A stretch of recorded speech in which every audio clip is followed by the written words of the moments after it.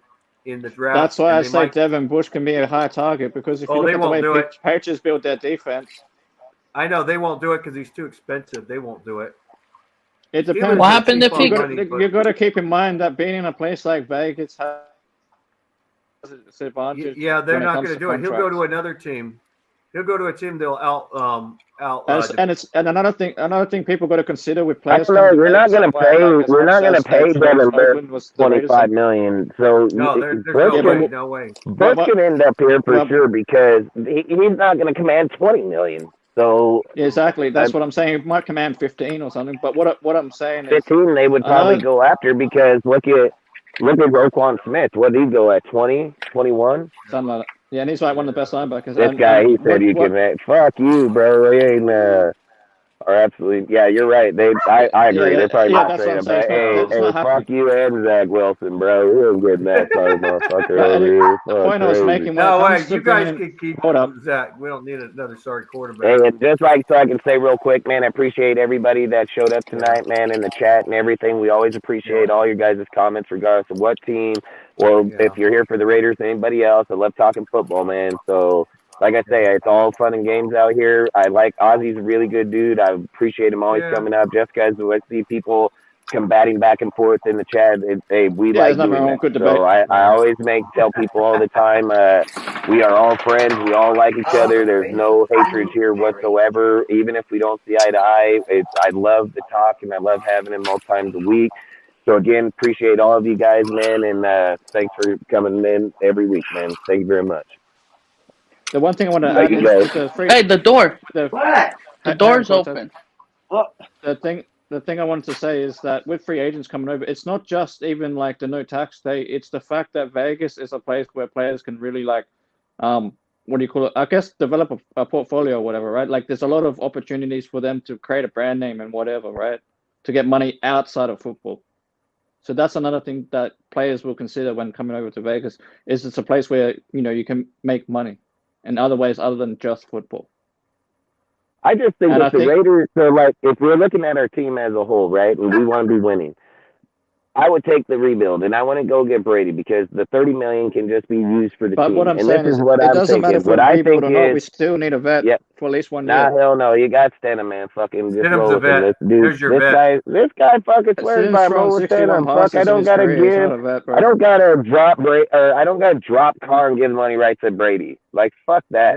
Why? Whether Like it's Brady if or we're gonna somebody start else, over, we need at least starting all even over. to Teddy man, Bridgewater, I would rather whatever, just like, start at zero. I'd rather we need at least a dude. veteran for 1 year. I don't believe Yeah, that. they Why? only take two Because- quarterbacks. I'll explain. Hold on. They I'll take explain why. quarterbacks. I'll explain why. Because it's bad for any franchise to start a quarterback in year one. What happened with Carr? So Like, what's his whole Stenham first then? year was What's fucked Stenham because they over started there? him What too is soon. Stenham? Why wouldn't you use 20 years. Stenham? He's in the system for Because every fucking year he's yeah. been here. What's the difference? But what I'm saying with Stidham is I don't really classify him as a full vet because, like, look at his record. He hasn't thrown that many passes in the league. I care less. He's thrown any. He's he's a still been in journeyman Josh's now. system for 5 years. That's what Yeah. matters. Is he 5 knows years the makes him a system. vet. You guys said bridge quarterback. I've heard you guys use that word, bridge quarterback. Yeah. Fucking bridge quarterback. Somebody knows the system. Yeah, Stenham but knows we need a system. bridge with I some can get actual Stenham for playing 50. time.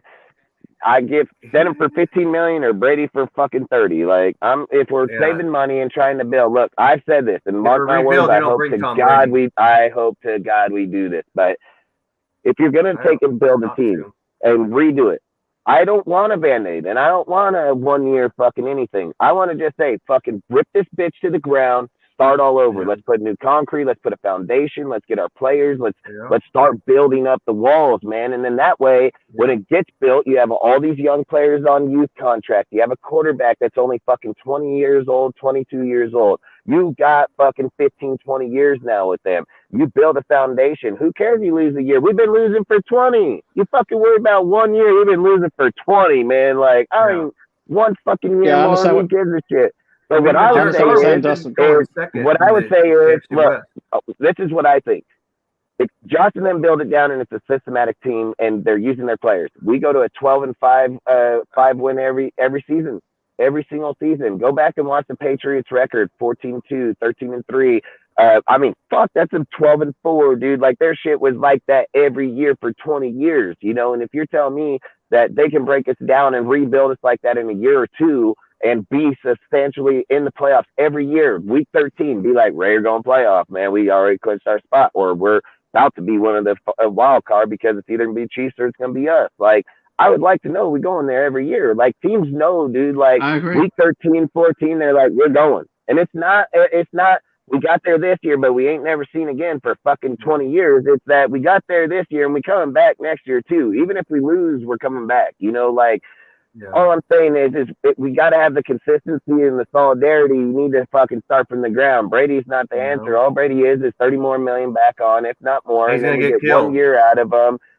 Listen, bring him to kill. I don't give a fuck. Break his legs. Like, to me, that part don't matter. I don't care. I don't care if Brady comes I in don't and want him throws on our team, 50 though. touchdowns, and I don't care if Brady comes in and throws 20 touchdowns. What I care about is knowing that for the future going forward, after Brady fucking retires or after he gets hurt in the next 2 years, that we still have somebody behind. Dude, that's the thing I've always said about Derek Carr. That's why I like Derek Carr so much. He's been here for 9 years. He's missed 3 fucking games, and every week we know he's showing up. Like, that's what I like, knowing that my guy's He's been here. loyal to the team.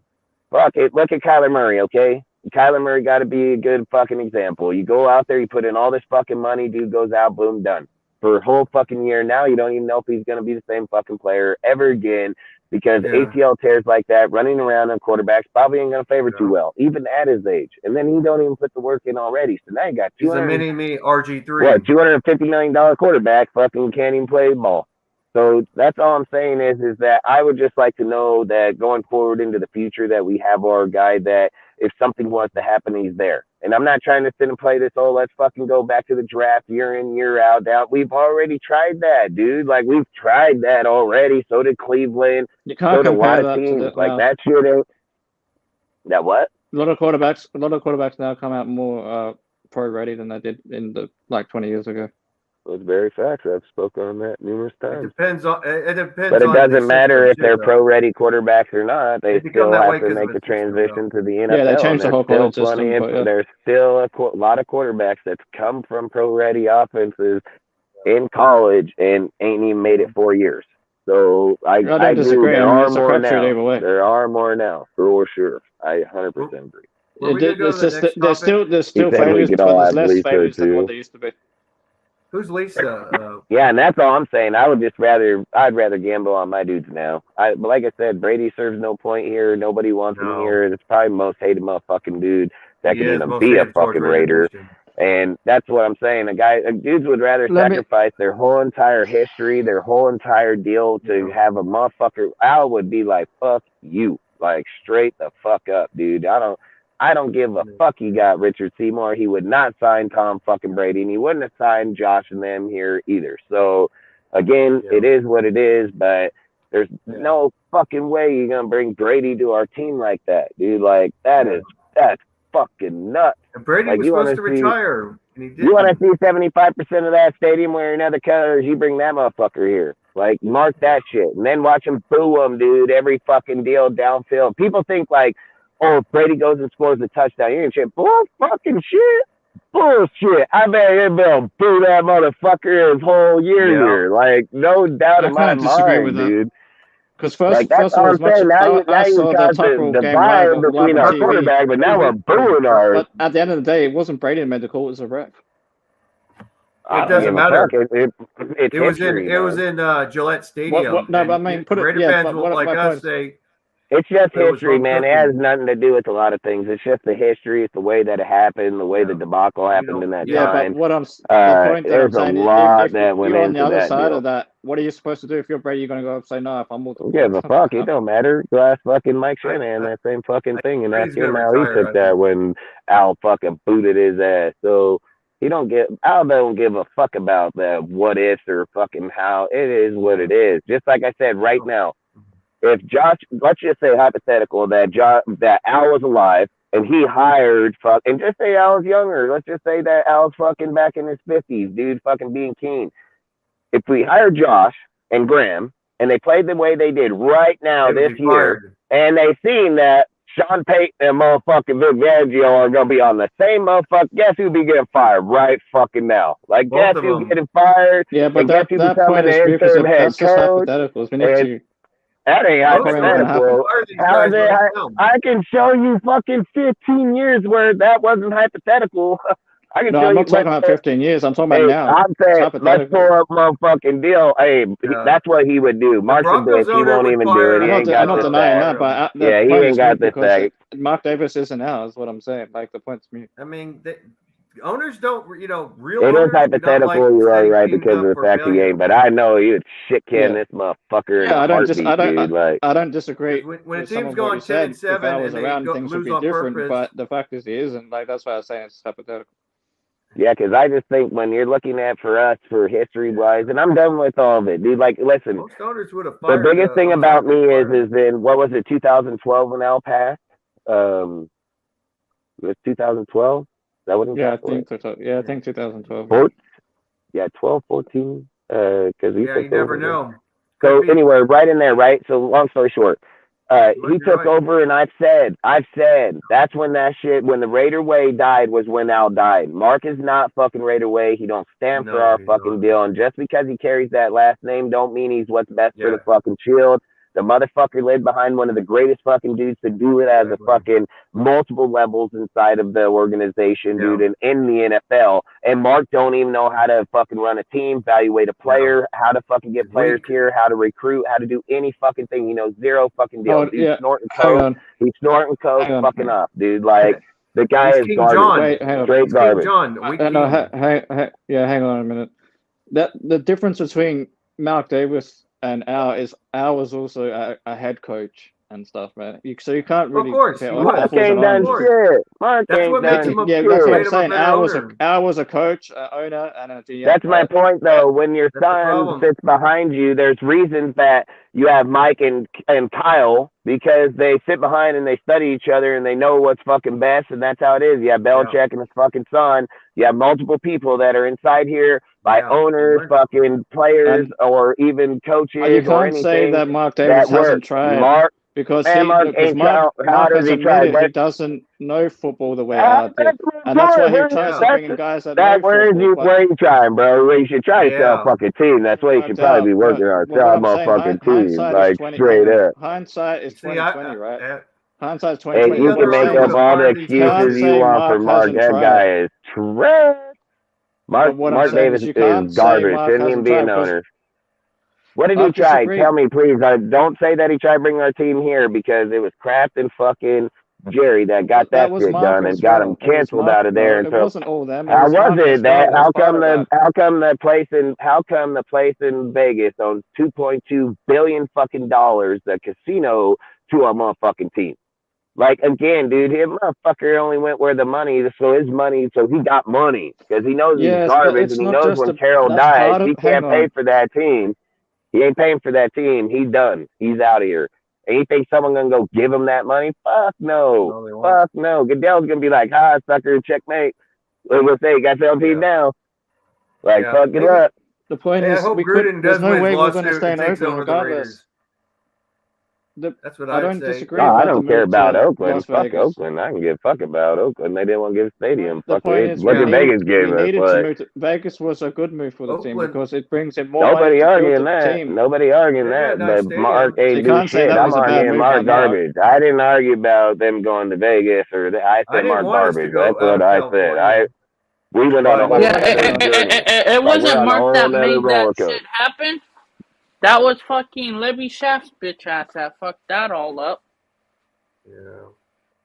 He's the worst thing that's ever happened to us, bro. I mean, fuck, sell this thing. It's the worst thing happening to And Raiders, that's why we brought in Elon Musk, so he can write fact checks. Right? Yeah, let's get Elon Musk. She's run certain things like that Morgan lady we just appointed, right, recently. You're saying one that knows a lot of Vegas, business. that girl. Yeah, the woman we just. Yeah, she's a baller, bro. She's a baller. Yeah, exactly. That's why we brought her in. Commissioner, bro. Yeah, she's your gaming commissioner. Yeah, exactly. Commissioner. Exactly. So she knows how to deal with that financial business side of things, along with guys. Well, hey, like they said, we're not struggling in money, bro. We're selling tickets, even if it's for the other fucking team. Yeah. Hang on. Yeah, Okay, fuck let yeah, me we're finish. still. Let me not finish the Raider whole of what I tickets, want to though. say. Just hang on, because you're not letting me finish what I'm trying to say. So Morgan was brought in to deal with that part of the business. Ziegler and Champ Kelly were brought in as GM and assistant GM to deal with that part of business, like scouting and getting players and building the roster and blah, blah, blah. Josh McDaniels was brought in to be a coach and / play caller, because Barty's still learning under Josh as far as play calling goes, right? So what I'm trying to say is Mark Davis is more of the business side. He's not a football mind like those guys, but you can't say Mark hasn't tried to bring in guys that are supposed to be of the football mind to deal with that part of the business. It just hasn't worked out. Mark's Maybe this garbage. time it will work out. We'll have to. It's still wait and see. Mark Mode, is because it's sorry. only year one. Marcus, sorry. I mean, He hey, is. listen, Sorry. people. Mark Listen, is all just. I get what you're saying, Ozzy, about him bringing. But listen, just because you bring him in don't work still means you got to take credibility for you sucking. Like, you don't just get to say like, well, at least he tried. Well, he tried but and he like sucked I at said, it. hindsight is 20/20. But some of the moves he's made, you can't say at the time of making it it's a wrong move. I know. Hindsight is I always said 20/20. from day one. Look, I've been a season ticket holder since 2000 Yeah, till he now. is. 11 years. I'll say There's it not- just like this. I'll say it just like this. I went to a lot of fuck. I've been to almost every home game until just here a few years ago because of what we're doing season wise, which a lot of people know regardless. So I won't even get into that, but whatever. Long story short is when I went to home games at fucking in Oakland and fucking Al Davis walked into the fucking stadium, when everything's going on in the fucking game, everything, like the whole stadium be looking, oh, hey, there's fucking Al Davis, man. He just fucking come. Like he's on the fucking field down there. Like they noticed him like that instantly.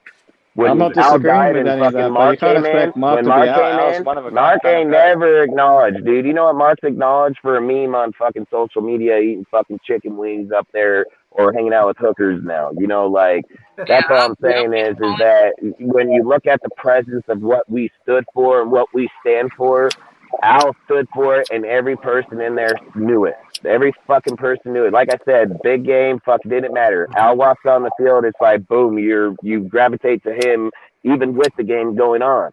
Mark, I'm not nobody disagreeing about acknowledges that. Mark, and that's My what point that's is, your fucking leader. That's your fucking leader, dude. I mean, what's that dude in the Saints, man? That ugly motherfucker drooping down and down. He still gets the respect because that's what you need as your leader. That's your fucking team. That's my shit. Like, when I walk up in that motherfucker, I'm representing who the fuck I am, dude. That's why I was so great, because he represented him to the T. Tell you straight the fuck, I don't need your fucking approval to move my shit. It's mine, motherfucker. And if I can get well, the they didn't want stadium the down Raiders there, to originally move from I'm gonna Oakland, fucking but do Mark it. still did it. So again, I'm saying they didn't originally want the Raiders to move from Oakland, but Mark still did it. Nah, With let what? me shap. Because they originally, I think he wanted to move back to LA, but we ended up going to Vegas. But he did. He wanted to go down there when they were doing the Chargers Rams Yeah, deal, when but they did fucking SoFi, Jerry and fucking Robert Kraft blocked him. They blocked him because of the fact that they wanted to make the move to what happened here, Cortez? He might have got disconnected or something. Oh, there he is. Oh, nope. I don't Let's know. move that one. It might be the other one. I don't know. But my so point what is, I'm like, saying the is move was a it good was idea. Robert Kraft and frickin' Jerry Jones that blocked that trade down there in LA because they wanted to put the team in Vegas for gambling purposes with FanDuel and so on. So that's why they wanted to make that's that because of the move right business there. side, because the Raiders is like a Which is fine. I'm not represented arguing any franchise. part of the stadium. They can get great. Thank you for the stadium. Baddest motherfucker out there, Mark. You suck motherfucker dick. Straight up. I don't care. You're not a good owner. You're not a good fuck. You just stand back, collect money. You have zero But you can't shit in expect business. Mark to be like his dad. His I dad don't was respect him for shit. I know, but if you can't do the job, give it to someone else. Here comes back to my point. You say that, right? But you sit behind one of the greatest to ever do it, and he knows jack shit. Why does Kyle Shanahan know what his daddy fucking did? Because he paid the fuck attention? That's why. Yeah. So you want to give Mark an excuse? Give him all the fucking excuses you want. Where I come from, motherfuckers like that don't deserve to be there because motherfuckers like us work for that shit. He didn't. God give him to him. He don't know shit. Not to mention Motherfuckers like us sit behind. I sit behind my dad just like the next guy, and we earned our shit because we watched what our fathers or back in our day, it wasn't even did declared before. yet as an entertainment and not a sport. It's declared as an entertainment thing, like WWE. Yeah, how old is Mark Davis? That's that. Ain't he in his 60s, Mark Davis? Well, hopefully he kicks a Something like bucket that. too. Yeah, he should have later, learned. He should have learned. If he's in his 60s, Man, he or got even all 50s, kind. He's had all time. But what I'm man. saying I mean, he's a is, senior. He's at Mark's least an still a early businessman. senior. He's a businessman. He's not a GM and a head coach. I don't And think that's he's why a he real guides That's good. guys in Even if he's a Hey, businessman, listen. There's still a have to difference do that though. role. If Elon Musk bought the team, one, he ain't businessman in the NFL. He's gonna hire motherfuckers. Then he's gonna be like, hey, whenever you need to give a guy a signing But Elon bonus, so Musk we is a can business guy, though. when we can play the Jerry Jones game. Just let me know so I can come in here and just take everybody's contract to half. Like straight up, you're fucking 40, here's 20 million. Fuck it, what's yours? Fucking 35. Let me give 15. Like these motherfuckers. That's where we're outplayed. That's where we're outdone. To And answer, again, answer Al's Jerry, okay, question, let's look at it like this. Let's look at Jerry. Let's look at Kraft. If they got put in the situation we are right now with the John Gruden and motherfucking Josh McDaniels, right? They can scrap them and get off because they got billions of fucking dollars. They move them and wash them because Sean and Vic is the fucking dude. Like, yeah, but they got money from other businesses. There's nothing to prove with them. They've already done it. Businesses that create more revenue for the Raiders as well. Yeah, well, you better because those families you're talking about, the Kraft family that. and all that, they don't just have only businesses in football. Like the Raiders is like primary football, and then you got the A's or whatever he just bought, right? Like basketball team or whatever. So Mark those other families. Mark didn't buy the Oakland A's. I mean, not the A's, the other one, the basketball team, the women's one. Yeah, you bought the Aces in frickin' Vegas. That's it. Yeah, sorry. But that's women's basketball, bro. Like the point. Listen, my point. Let me finish. $1 You guys are talking over me before I finish my point. My point is, you're talking about the Kraft family's money to do this and that, but they own more than just their football team. Their football team is not their main business. They have other revenues. What's their main business? What is it? Because I know what Mark's network is. Do you? Yeah, but what I'm saying, if you look up the Kraft family, if you Google them, they have multiple other businesses. They own Kraft fucking macaroni and cheese. Of course. That's my point. So they have. But now go look up now. Look at this. Now look at this, because I know you're implying because they own Kraft that they're rich. Go see where he got his revenue from. The NFL from his team winning Super Bowls. His company went from fucking only billion to like 15 or 7 billion. Some crazy. What I wanted to say. Hold up, that proves my point. He gotta win a fucking Super Bowl. Yeah, that's what I'm saying. And when your team is winning, hold on. When your team is winning, that brings like sponsorships and merchandising and advertising and this and that. That's where the real money is at. You gotta win first. The real money isn't selling jerseys. It's at the food stand. It's at the merchandising. It's at the level like of all the commercial crap, right? That's where the real revenue comes from. Yeah. But when you have a losing franchise for 20 years, you can't expect to have that same kind of revenue. We still have it though. Yeah, we still have it because the reason Raider Nation like the 5th highest selling merchant in the world, dude. One of the most recognized sports brands. Yeah, that's right. California. Yeah, you know exactly. what California, I guarantee you, a lot of the reason for that. Hold up. It's got the highest Raider fans ever. Well, I'm saying from California. Raiders have more fans in of course it does. California what I'm saying, than anybody else. Of course it does. That's California is the big money. But anyway, it's big money in California though. Yeah. But my point being is, when you're a winning franchise, of course you're gonna have more revenue because more people are gonna be buying jerseys and going to games and to watch the team live at the stadium and all of that shit, right? And it goes back to what Al's Ghost was saying about being about the dollars and 75% red and gold. While we're a losing franchise, Raiders people aren't going to travel to go and watch the game live while we're losing. But I guarantee you, once you start winning games and you start winning championships, you're going to see more Raiders fans in the stands. Yeah, you'd hope for, and it's going to be that way with the Raiders. I mean, there's no doubt, but you're not going to convince dudes. Trust me, for one, people that come from Oakland and LA they're broke anyways. They don't got money to mob up there every week. Yeah. Here's the thing about like Nevada. They only have 6 districts. Hey, Al, you should hop back on here, bro. I'm talking about people traveling from Oakland to Las Vegas. I don't know if you grab that link up there. It might be up there. Yeah, it's not going to happen. People aren't going to travel that. People aren't going to travel that much if they were not. No, they're not going to travel all the way to Las Vegas if Tom Brady's the quarterback. Rudy, can you put the StreamYard link in? Where does Cortez go? But at the end of the day, I think that's debatable. Because at the end of the day, I think winning changes a lot of shit. They hate Tom Brady. You think Ice Cube likes Tom Brady? fucking hates Oh, that. I've been a season ticket holder since 2000. If Brady comes there, I probably am not gonna be a season ticket holder. At $25,000 a year is what I spend. You think I'm gonna give that a go watch him? Fuck you. Nobody, Fuck no. He's our no. Hey, some people might be yeah, that way, the but best thing that is doesn't mean everyone's the going to be best that way. thing I mean, is if we start you winning and can't making the wear the playoffs, 12. You can't wear the and 12. stuff, I Let's think. go.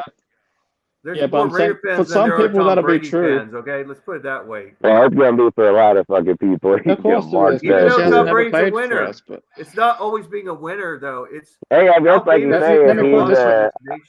and it What do you wasn't mean? just winning; it's that Hold he up. reinvented Like, the Cortez. let me put it this way. At the end of the day, Hey, put the link it in doesn't the matter who the chat so fuck if is on the people want center. to join What up, they matters can. is winning. All right, then I gotta bounce out and then I'll come back. That's the bottom line. I Put mean, the link that's in what the first. slogan Where is. are you It's bouncing just out for? win, baby. Like, I don't so have there's my a laptop. lot of people who see like winning is the most important thing. Just get it from the Discord or in the Discord and post it in the YouTube. Because at the end of the day, I think all of us as a Raider Nation Just go to the are tired YouTube of channel. losing. You're a At the end of moderator. the You should day, be able we to post just it want to first win in the football link. games, and we want to make the playoffs consistently, and we want to win Oh, I championships. can't right? because That's the I'm on main Discord with goal. StreamYard. Let me hop out and grab it. Wait, I can do it. Or you're gonna do it, Rudy? That's the main goal of the team. Or the Just put the franchise. link in To the win chat. football games. Yeah, I mean, I don't, like I said, there's nothing guarantees Tom come here, we win. Like, that's all I'm saying. I'm not saying like, anything's a guarantee, but I'm saying whether win or lose, right? Do you really? Let me put it in this perspective. Okay? Do you think Tom Brady's going to sell seats in the Raiders? I just want to know that. Do you think Tom Brady's going to sell seats to the Raiders? Let me see. Number one, Tom Brady in Vegas will sell tickets to make revenue. That's number one. But But nobody's gonna want to come. Hold up, let me finish, man. I never guess. Just hold up a minute. Just let me finish, and I'll explain. Let me explain to the end, and then say all of what I have to say because we're jumping the gun. What I'm saying to you is, it doesn't matter who we draft, right? Whoever we draft, Will Levis, whatever, right? Do you really want someone like Will Levis to be learning behind a guy like Jarrett Stidham, or you want Will Levis to be learning behind a true veteran? Yeah, but he's not learning behind him. We got to get over that, okay? We got to get over it. He's not learning behind him. Josh McDaniels' job is to teach that's not true, man. Look at Patrick Mahomes and Alex Smith. Quarterback Tom Brady make. Tell me one quarterback Tom Brady made. What is the best recipe for success? Is Alex Smith? I'm just asking. Name me one. Did you think that fucking Joe Montana built Steve Young, or do you think it was Bill Walsh that went and got him from Tampa and brought him over here and sat him on the fucking bench? I think it was Bill Walsh. I'm pretty fucking sure. Like, it ain't Tom Brady building nobody. Tom Brady don't build nobody. Kyle Trask is garbage. You've been there for 2 fucking years. That's not completely true, man. Hold up. And this goes for any sport, not even just NFL. No, because think about it from this point of view. When you're watching a guy do things the way he does things day in and day out, whether why can't he just turn on the tape and watch him field, that is teaching moments. That you, even if you're sitting on the bench at a game and Tom Brady's playing well or whatever, and you're watching him play the game while you're sitting on the bench, and then you come over to the bench and you're going through the fucking the notebook or whatever the fuck they use, the fucking tablet, right? That is teaching indirectly. You're learning from him whether he's directly teaching you or you're just learning because you're doing those things day in and day out. And then you're also at practice together and you're watching him at practice and watching how he does things, how he practices, blah, blah, blah. That is teaching. He can go with the curve and watch the same thing. Do you really want him to learn from someone who's done it successfully? What you're saying. Yeah. Well, training, teaching, it's the same thing, man. Training or teaching, it's the same thing when it comes to sport. Training is just I'm telling you right now, I think that Josh McDaniels will have way more development in the quarterback than Tom Brady. I don't disagree. I bet $10,000 cash $100 bills right this second. Not a doubt in my mind. I'm not disagreeing about that, though, Dustin. What I'm saying to you is both the quarterback and the coach have, like I say, more on the coach, and you're right about that. But the quarterback that you put in front of a young guy like a Will Levis or whoever is also partly a trainer or a teacher. Why isn't Kyle Trask? Why does Kyle Trask suck then? Why does he suck then? Because he sucks, right? Because Kyle Trask is the third string. It's always you can't put it all on the quarterback that's in front of them. You also have to put some of that on the actual fucking player's level of talent. Dude, it's going to be Jared Stidham if you're rebuilding. Rebuilding doesn't matter. I'm just saying that you just said you can't put it out there, but I've been saying it's Josh, but now we can't put it out there. And you have to that's take all I'm saying. Like, to win. But what I'm saying is, I know people want Brady. I know people want Brady. If he comes, he comes. I don't the point care. is, you can't I just don't think it's a good. I don't think it's a good business move. It's that can also be the fact that he just hasn't lived up to the hype, and that Trask doesn't have the level of talent they thought they had. Brady will go 5 wins with us anyway, because he got 7 wins with Tampa, which is actually a weaker division, but with more talent and more defense. And he's going to come to a team that needs more help. I don't think Brady will. They're going to make the playoffs with a losing record. Debatable in the fact it depends how we build in the offseason. They got 7 wins. I'm not debating that, I but mean, my point is, they got the. You can't say that we're going to have lesser talent when we haven't drafted anybody yet, and we haven't gone through free agency yet, and we haven't made any moves yet. But you're not going to beat the Chiefs. You're definitely not going to beat the Chargers. Well, you can't say that. You can't, that's speculation at this point. It's speculation but then you're speculating too, though. Then if he's speculating, you're speculating. But these are facts. This is facts. So I'm gonna put facts. We didn't speculate. The only thing I'm saying is a fact is that you need a veteran in front of the young guy for them to There's no way in the draft versus free agency, regardless of either one tied together, that we are going to end up with a better wide receiving core than Tampa Bay. Not happening. You're not getting dudes like Mike Evans fucking. Oh, Devontae could stay. I'm not arguing. We could draft another wide receiver to pair with him, or we could bring in another wide receiver for free agency. I'm not twisting Devontae Adams' words. Have never been successful. We're not implying that Adams is staying because we all seen what the motherfucker wrote. Yeah, so he might go. He might stay. Like even that at this point is. Well, we can think that. We can think that, but that's not. Yeah, you can think. But what I'm saying is, until it actually. I'm not thinking it. I didn't write it. I didn't go out and say, Devontae, please take my post and post it on your shit. He wrote it. I didn't write it.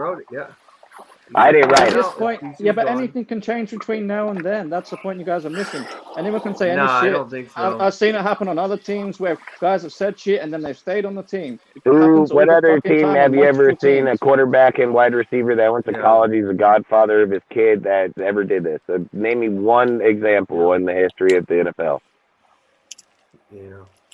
We can't take what one individual. We can't take what one individual may do versus one that literally posted it out there to basically tell you to fuck off. Like basically, straight up. He didn't just basically. He did tell you to straight fuck off. That's what he said. And if you don't like it, oh well.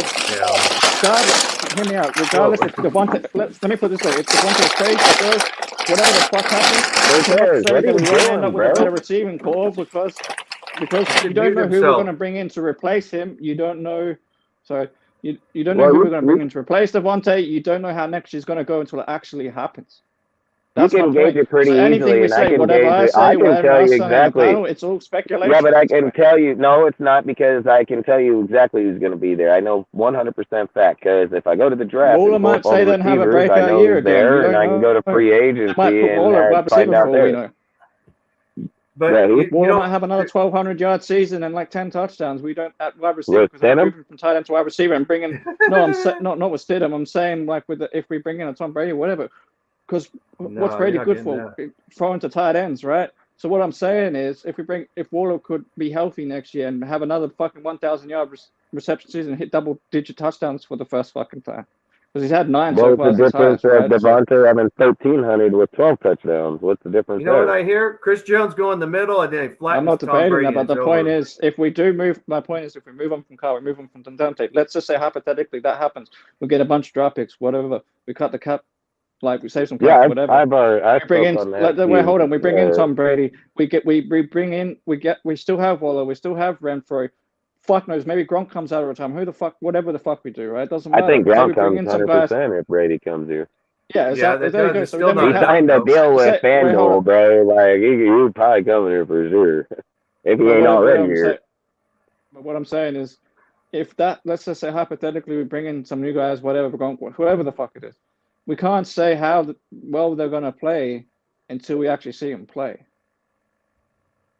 You get what I'm saying? Well, Well, you know, if So you're we going can't say semi that next or season veteran, might be better until we wait and I see. ain't taking the risk. you I can't. mean, If you're gonna rebuild, you got to go. hey, again, all listen, the we way. don't make the decision. You're right. If Every they bring him, successful that's their rebuild choice. has had I a mean, veteran bridge quarterback. but in I'm front of just the young gonna guy. state it Yeah, but here. it What's could be today's Tom Brady, date? though. Is today the 30th?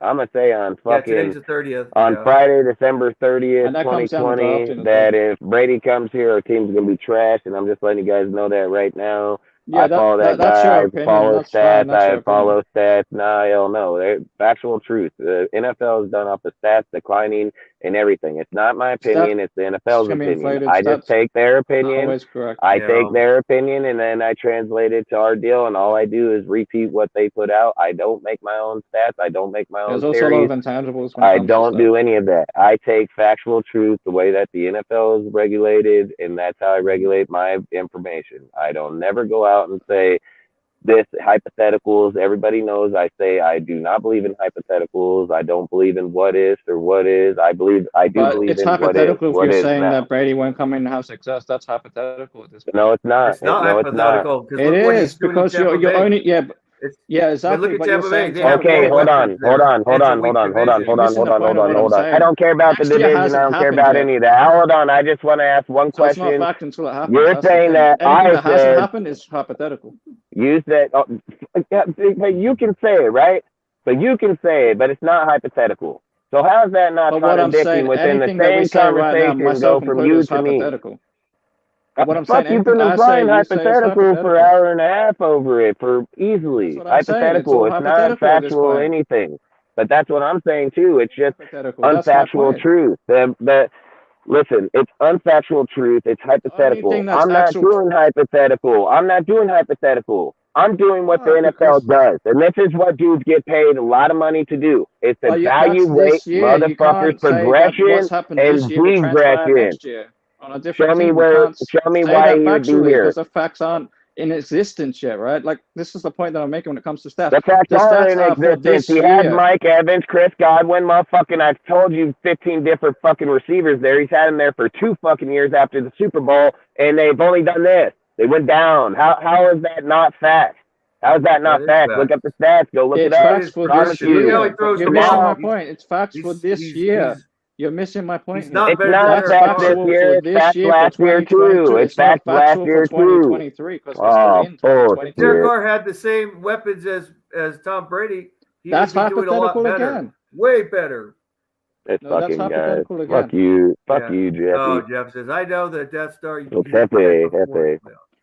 But my point is, what you saying that Derek Carr will be better than Brady with on Tampa Bay, again, that's hypothetical because until he actually goes to Tampa Bay and actually does, yes, it is. Because until he actually goes to Tampa Bay and actually physically does it, hold up. Brady has a weak ass arm too. You're going by stats, right? I'm going by what is like common knowledge and science. Okay, until something actually happens, it's hypothetical. It's all theory, right? Because when you're talking science and all that, and what's theory and what's practical, everything in science, because analytics is also a science. Okay, so what I'm saying in the fact that it hasn't happened yet, it's anything we say at this point on this panel or any show, or myself included. It's all hypothetical until it actually happens. It's only to an extent. Until it actually happens. Only to an extent because math comes in and math has been played through the NFL from the beginning of time. And if you don't believe that, I don't know what to tell you because math is 100%. I said the beginning of football time. And when they started recording it in the AFL, it started being in there in the recording.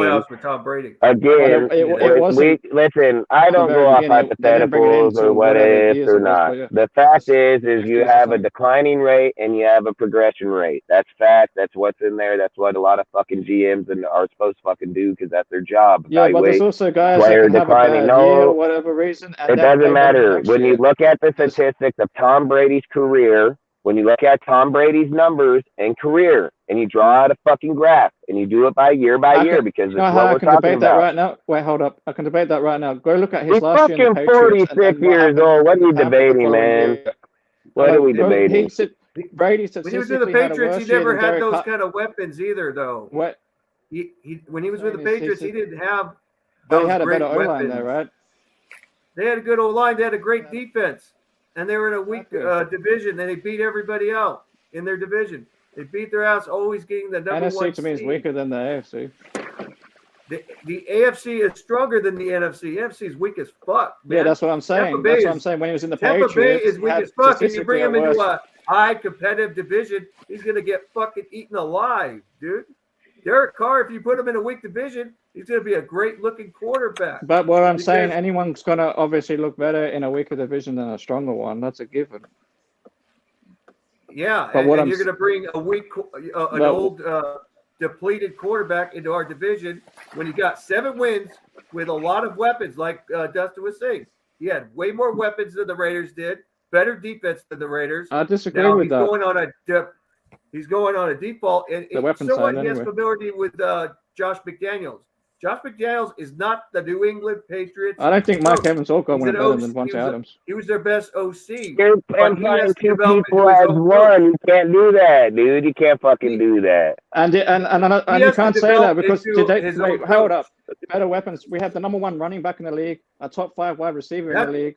We have arguably a very good tight end when healthy and Darren Waller. Even Foster is a middle of the pack tight end. The Chargers had the number 1 offense and defense and fucking lost. What's that have to do with anything? He went nowhere. He didn't have a defense or offense, just a running game. Barry Sanders was one of the greatest running backs in the NFL, and yet he never went anywhere. That's where, Josh Jacobs, if he had a great defense right now, a decent defense, we'd be in the fucking playoffs right the fuck now. If Carr had Chris Godwin as his second receiver, would be in the playoffs. You know what? I think we'd be in the playoffs. If Carr got Chris Godwin, just give him one. Just give him one. Fuck him, Julio Jones. Fuck him, Russell Gage. I don't give a fuck. The point I'm trying to listen, I'm just going to say, I've heard tonight that you guys have said, predict the future. I've heard you guys say tonight that fucking you're implying one receiver as 2 for 1. You can't say Adams and that's not what I'm saying. I just said that Mike Evans is a 1,000-yard receiver every year. You didn't hear what I said. Weapons, plus there's no way that. Oh, here, look, let's just say Devontae. Here, let's just do this. Let's just do this. I'll prove it right fucking now. Listen, Mike Evans is the equivalent of Devontae Adams. Mike Evans is the equivalent of Devontae Adams. Boom, they're gone. Go take Leonard Fournette and Jacobs. Boom, boom. How is he not? How is he not? That fucking guy has been in the league for 7 fucking years. He's a 1,000-yard receiver every fucking year. How is he not? Like, how is the fuck is he not? Adams is better than him. I'm saying he's still whatever. I don't care. They're the same fucking player, same deal. I say Evans is like top 10, but Devontae is like top 5. I don't fucking care. Difference, though. It doesn't make a My difference. point is, I'm going receiver for halfback off the board. Now, after that, after he got Mike Evans and the Devontae, you have Leonard Fournette and Josh. Who the fuck is left? Okay, here, let's go. And what do you need to establish the fuck matches on our team? Here on our team, who matches the Chris Godwin? Not fucking anybody. Not anybody. So if there's one receiver. He would be just as good as Chris Godwin, in my opinion. You gotta be fucking healthy and play the game. Gotta be on the fucking field. We ain't talking about you from the sideline walking with your woman at the fucking back. In my opinion, He is not fucking. But again, whatever. And again, so now let's go to the next guy. So now we're still over here with Holland. We're over here with Holland still. Don't forget Holland. Now we went to fucking Chris Godwin. Well, he's way better than fucking Mac Hollins. Well, okay, here goes fucking Russell Gage. Here goes Here goes Julio fucking Jones. Here goes Scotty Mills. Here goes Scotty Mills. Here goes Cameron Bates. Here goes fucking Oten. What the fuck are we even talking about here? What are we even talking about? Pretty weak. We got here. Let me name our receiver for you. Holland and motherfucking Holland and no hand Cole. Thank you. End of the conversation. Why are we even talking about it? It's not even a fair conversation. It's not even fair debate.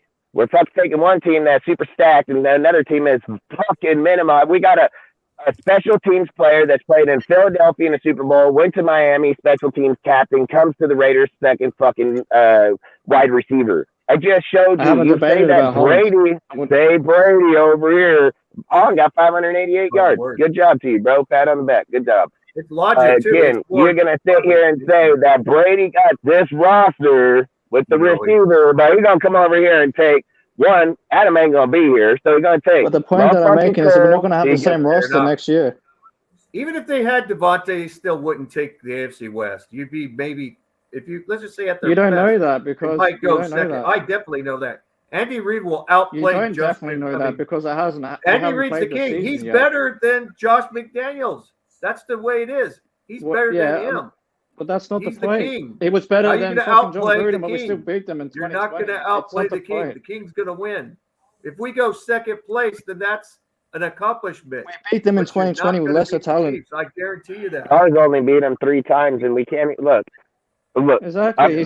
Guys probably couldn't even name. You couldn't even name when Carr probably won against the Chiefs. So say that he had lesser talent ain't even the beginning of the truth, because Carr beat him in 2014 when he was drafted, and it was actually one of his first fucking wins in Week 11, and then he beat the Niners right after it, and he sure the fuck didn't have no talent on that fucking team. So to sit and say Carr's beat them even with nobody on there. So, but again, 2014, that was a lot to do with the defense. Even though the overall, it was okay. Because that's when we still had Mac. Yeah, what's okay? But I'm saying a lot of it had to do with that.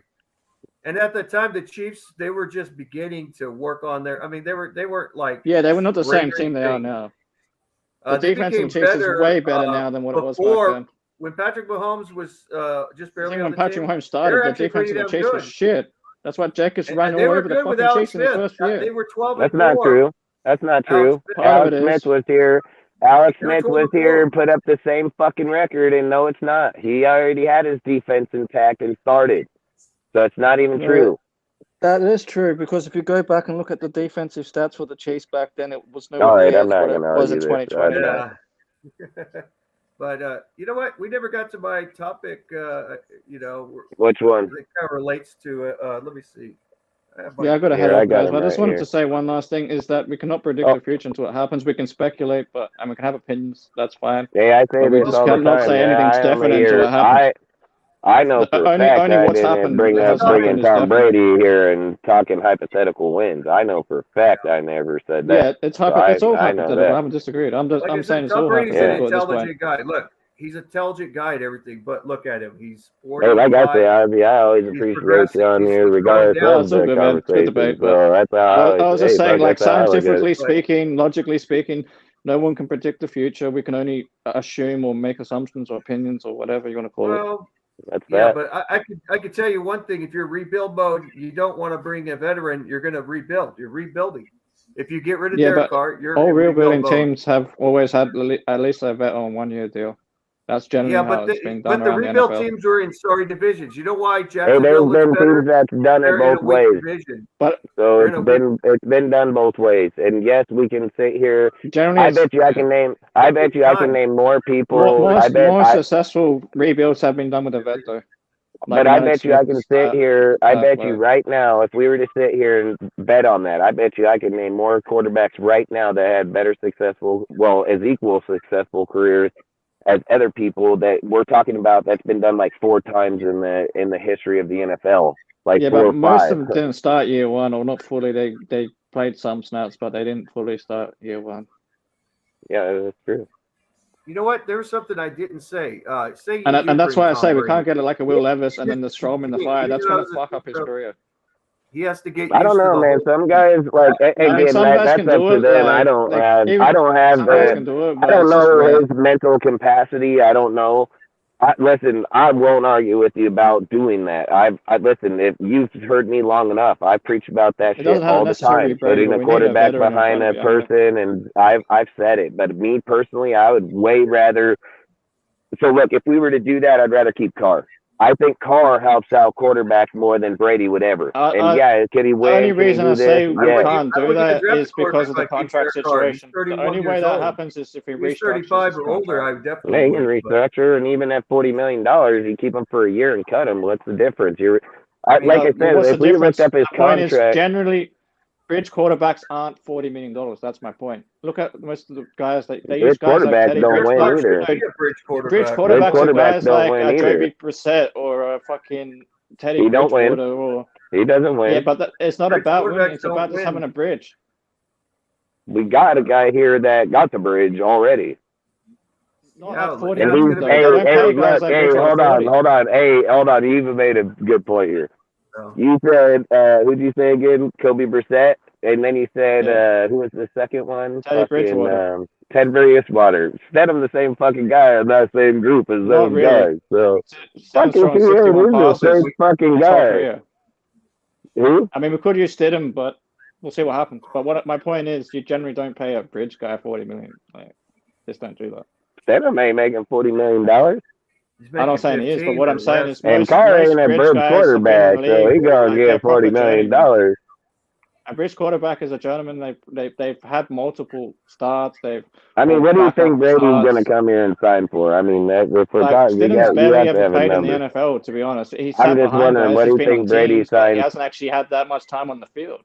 Brady What's would want Brady to get signed big for? money. Hold just 'cause on, he's man. hurt. I just want to know what he thinks Brady's gonna sign for the Raiders for. 30. I reckon in million at Vegas he least. could sign 25 to 28 million. He ain't going there. He's going 30 at least. Especially if we can bring in some players around him that we're going to keep for like the future as well. Yeah. Why did Like he 3-year take 25 deals. when he came here the first time? Then, if that's the case, Brady's taken 25 in the past at the Patriots and other fucking he teams. didn't take 25. He had over 30 and took signing bonuses that put him in those numbers. But Tom Brady but never overall had his cap hit contract. was 25. That's how he But won so maybe many Super back Bowls, when he because he had was a low fucking- cap hit. Because you need a low cap hit on your quarterback to build around. Again, when your name's fucking crap and you can go and give a guy a fucking $10 million or $15 million signing bonus, and you can do those things. So Brady has always been around $30 million. Maybe back when he was just coming up in the early 2000s, maybe at the 25. But what I'm saying Brady is always those been times at where 30, 35. Not really, because those times where you're saying it's been at 30, it's been more at 25 because they take like $5 million off or whatever The signing bonus. Yeah, the signing bonus, yeah. Yeah, Like so I it said, ends it up being still doesn't. on the actual cap hit, it's 25. But it does it. But it's on the actual salary. It's still at the $30 fucking million. Yeah, but that's the thing you, with contracts, though. The cap is different to the signing bonuses. Like when you no, the cap hit is so. When you look at a player's salary, right? So you're looking at it the wrong way. For one, you're looking at it on a yearly base by that player, what he's doing right now. So if we go into this season and he's on the books for 30 million and you give him 5 off, he's on the books for 25. But if you go to the actual salary, that never fluctuates. That never stays. It never changes. Yeah, but what I'm saying is that other money is in like million. future years. Yeah, but the other money will be in future years or whatever. It won't be. But it doesn't change it. The money's the money that year. You just I'm not saying out that of your changes, pocket. but what I'm saying is by doing it that way, it helps you build your roster that year or that offseason. Hey, Jerry Jones has been doing it for a long time. Yeah, of course. He's a lot been of doing teams it do for it that years. way. That's what I'm saying. That's how you build successful rosters. That's my point. Yeah, but it's not a lot of teams. There's really only like, I mean, there's not a lot. It's literally like New Jerry England Jones, started, Robert Kraft. The Miami did it. Like a lot of teams have to build like Miami did what? You kind of had to. The way they structured their contracts, drafted well. They weren't giving signing bonuses away over there. Russ ain't got that kind of money. No, they did. He wasn't just popping off signing bonuses I to said those Miami, guys. not But Seattle. I said Ross. He's the owner of the Miami frickin' Miami I'm saying team. the way they built the roster was a lot of their other than bringing like Byron Jones and guys like that, a lot of their defense was drafted as well. Yeah, well, like I said, I would say defensively, yeah, defensively a lot of because they had Byron Jones, Xavier Howard, Mika Fitzpatrick. Yeah, they had Christian Wilkerson, dude. They had multiple people inside there. Prior to them coming in, a lot of the defense, the guys that were there when they came in were drafted. No, they weren't, because they had Robert Quinn and all these other dudes. And then what happened that's what I'm. Brian Flores, usually you have when 2 he or 3 came guys. Yeah, Brian Flores came in and actually dispersed a good amount of those players. Yeah, and then that's we what were I'm saying. in the When Byron. Flores came in, Yeah, we were in that Byron Jones when deal, we were, but he ended up going with them. Pissed me off. With them, yeah, that's right. Yeah, that's the year I'm talking about. Is when Brian Flores started building that defense. Yeah.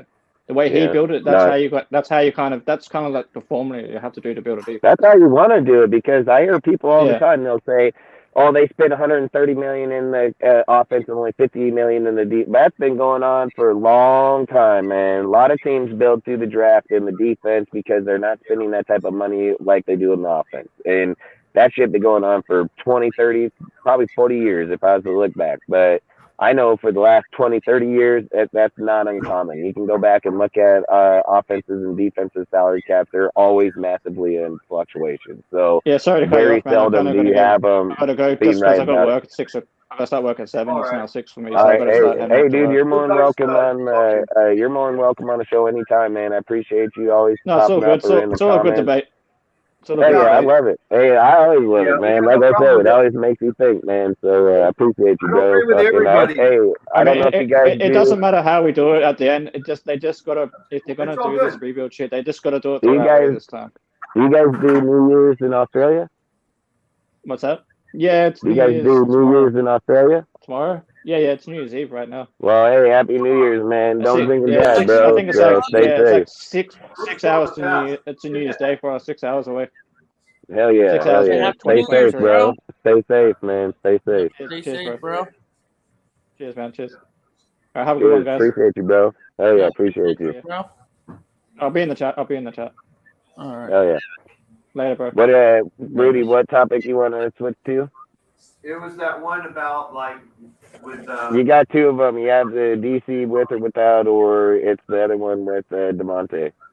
Yeah, I'd rather do the first one with DC and without DC. All right, there you go. It's a two-part, but it's one topic, and I'll say it like this. The little first part is I'll go with the no. I'm going to go with the no Derek Carr because it makes me want to say it more, and I'll go with the one. What would happen if we keep DC? This is what I say. This people always like to rush and bet. I mean, look, Josh McDaniels set Derek Carr up to fail. He made complicated plays, bad plays, and Derek Carr audibled a lot. And you know, we know that Derek Carr got chewed out and everything, especially with that Seattle game and everything.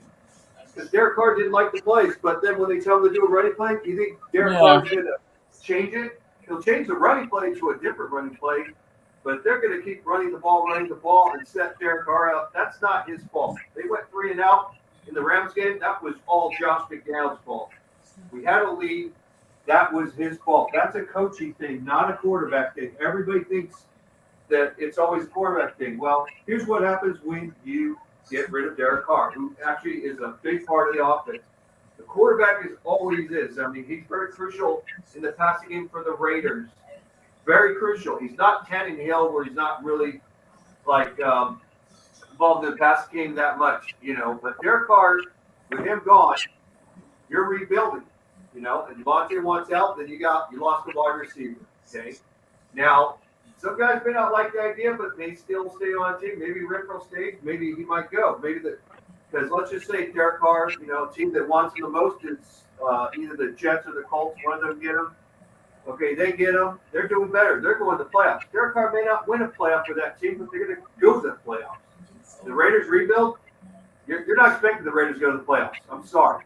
You can put a veteran like Tom Brady. They're still not going to go. You're not going to compete against Patrick Mahomes and them. You're not going to say, "Oh, we're going to be successful," then we're going to slowly build and everything. You know, it's not going to be a winning game. And like I said, when Justin, when you said interesting of when we play the 49ers, play all out. They're definitely going to play all out with Jared Stidham, so they can get more leeway to get rid of Derek Carr. And what's going to happen is, I'm going to say this. This is my prediction. You can disagree with me, but if we go with this route, this is all Josh McDaniels, all him, and Ziegler, you know. They do this. They're making all the players to get rid of everybody that doesn't fit the system. They're going to get rid of everybody. And then maybe Josh Jacobs won't stay. Darren Waller might stay too. But Mad Max stays, and they rebuild their defense a little bit. But then all of a sudden, though, everybody figures out who they are. I mean, this is not the NFC. I mean, the AFC East. You know, this is the AFC East type of game. I mean, it still doesn't do anything. You can build up on a quarterback that's going to have to learn a complicated system. You know, it's not going to be easy. He's not going to get it really quickly. I don't care how intelligent he is. It's going to be tough on him. It's going to take him 2 years at least, at best. But does that mean that he's going to be a great coach? That's another thing I also question about Josh McDowell. He's a great play caller, but he's not a great manager. You know, his staff. Look at Patrick Graham. He plays shitty, but all of a sudden, does Patrick Graham's defense play a lot better? They're not going to get rid of him. Keep that going. The defense is like still ranked 24th or 30th or whatever. Raiders will not go to the playoffs. They will be third at best. And I'm going to say this: if we're going to be better, Derek Carr knows the division really well. You bring an unfamiliar guy like Tom Brady or anybody else except for Aaron Rodgers. Aaron Rodgers has the talent-wise and everything, and he's smart, and he's not a yes man. And Josh McDowell would not go with Aaron Rodgers because he doesn't want a guy telling him off or anything. And I don't think he would get Tom Brady either. I think it's going to stay Jarrett Stidham. So they have a losing game. We're going to go dead last next year, okay? So we're building up more on the draft. So we get more on defense, adding more linebackers, adding a little more offensive line. And in 2 or 3 years, we'll determine if Josh McDowell is a good head coach or not. I think that's his exact plan is to go the next 2 years through the draft. Like, I 100% believe that's what his intention is about to be. Yeah. Now, the Patriots did this in the early 2000s, and the Patriots did this later on in their career. And I think they ended up with the Super Bowl in 14, 16, and 18 doing it. So true. They did it in 2001 to 2005, the same strategy, and ended up with 3 Super Bowls in that time span too. But the thing is, though, will that work for the Raiders? That's the question. In my opinion, I mean, if you're looking at, so if you're just looking at right now, he has 12 or 15 picks right now this year. Then you go next year. I think we're already 10 or so. He has multiple fifths for next year. Yeah. I think he has another.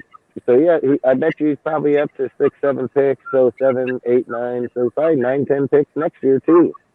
And I've always said, dude, if you keep your draft cap low when you're going into your draft, you have a higher success on hitting on picks. You know, like you got to remember when you're trying to hit on dudes in the first round, 26, 27, you're not going to find JJ in every single draft. So that's not going to happen. And you're not, the odds of finding those types of players later on. And I mean, as in, you can go Josh Jacobs and you can go Justin Jefferson. Both of them were drafted later on. So, but what I'm saying is the time span in between drafts that you're seeing those types of we don't players know how good the drafts are. I think when you're trying to hit on your pick, you have a better chance when you're doing it in the top 10 for sure, and you're doing it 12 and 15 times over. Every round, you're top 10 pick, every round. So you have a better chance of hitting on your picks by far. You know, the Browns have had great draft. How goes? I think that shit's all funny, bro. I don't want to see that shit either. But, you know, the thing is, though, it's a gamble, but it's not going to win championships. I mean, could it possibly the Raiders be a good team within 2 to 3 years? Yeah, there's a possibility.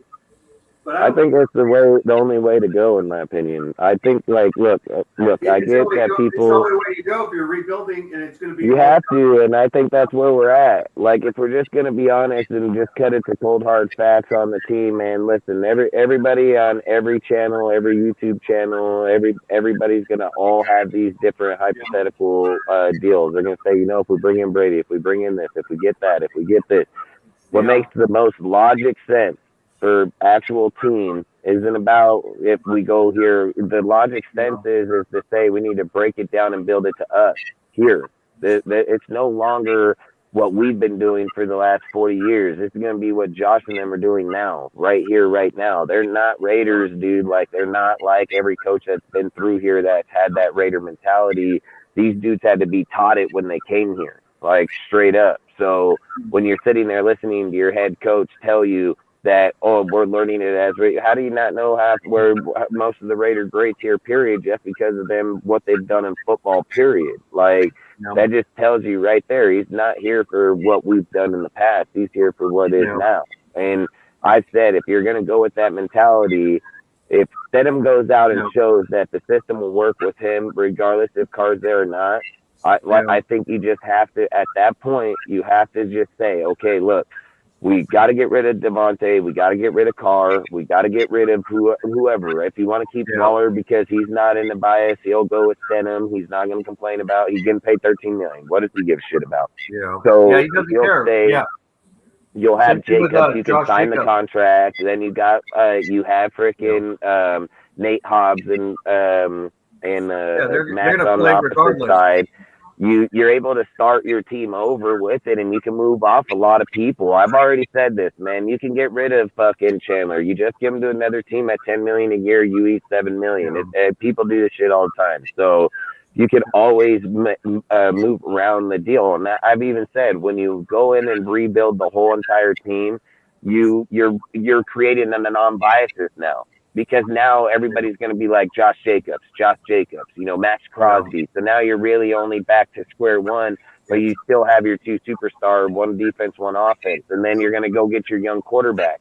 Then a lot of people love young quarterbacks, dude. So he's going to get a lot of praise.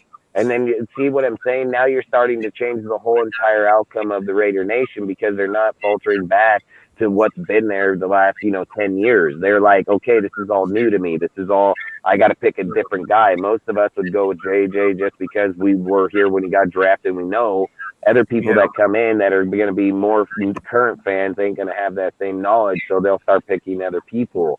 I've said, if you want to get down to where you want to have an actual truth about our team, is you can't create a biasness within either side.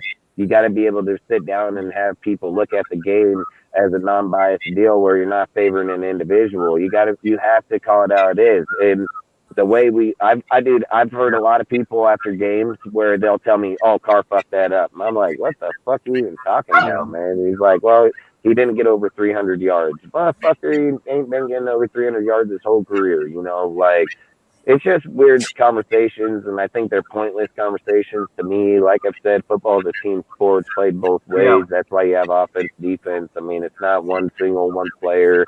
That's why they have, 11 on each side. That's why they activate 46. That's why there's 53 on a roster. There's multiple reasons. So the thing I look at is to just stop it all. Like to say, if you're going to give Josh a fair evaluation, if you just can give Josh and Ziegler a fair evaluation, they need to take what was Gruden and dismantle it and go to what is Josh and what is Zieg and go from there, in my opinion. To me, if I was most owners, and I'm not saying Mark Davis, I'm going to say most owners, they would not like what they're doing because most owners would say, you know what? You're there to take over on this team, and you're going to take this team and do your best to get it to the playoffs. That's what your job is to do. Most owners would say this. Now, if they saw what he was doing, I mean, even Denver's owner, the Walmart guy, he would have fired. Walton would have fucking fired Josh McDaniels. And he would have fired fucking Hackett, so goddamn right he would have fired that fool. And what other owner would do that? There's a lot of teams. And even the Pittsburgh Steelers owner. The difference is Walton got more money than Mark even think about, so fucking he can afford that shit. And Mark Davis, he's weak though, is like we're all agreeing on that part. Now here's the part where is my strong opinion where I'm saying where this is going to be a disaster. He's getting all these systematic players, but it's still not working. This is a different era. It's not the Patriots, okay? Yeah, but I can argue that point because we've even had the conversation ourselves where I believe his system will work because we've all talked about it. I've talked to you in private, and I've even asked you these same questions, and you've told me yes that adding Tillery to the line has made a difference. Getting Tyler Hall to the team has made a difference. Those are systematic players. They're playing to their section, their area. So that's already Jerron Harmon. These are people that come through these systems and play systematic ways. They just play in their area. That's it.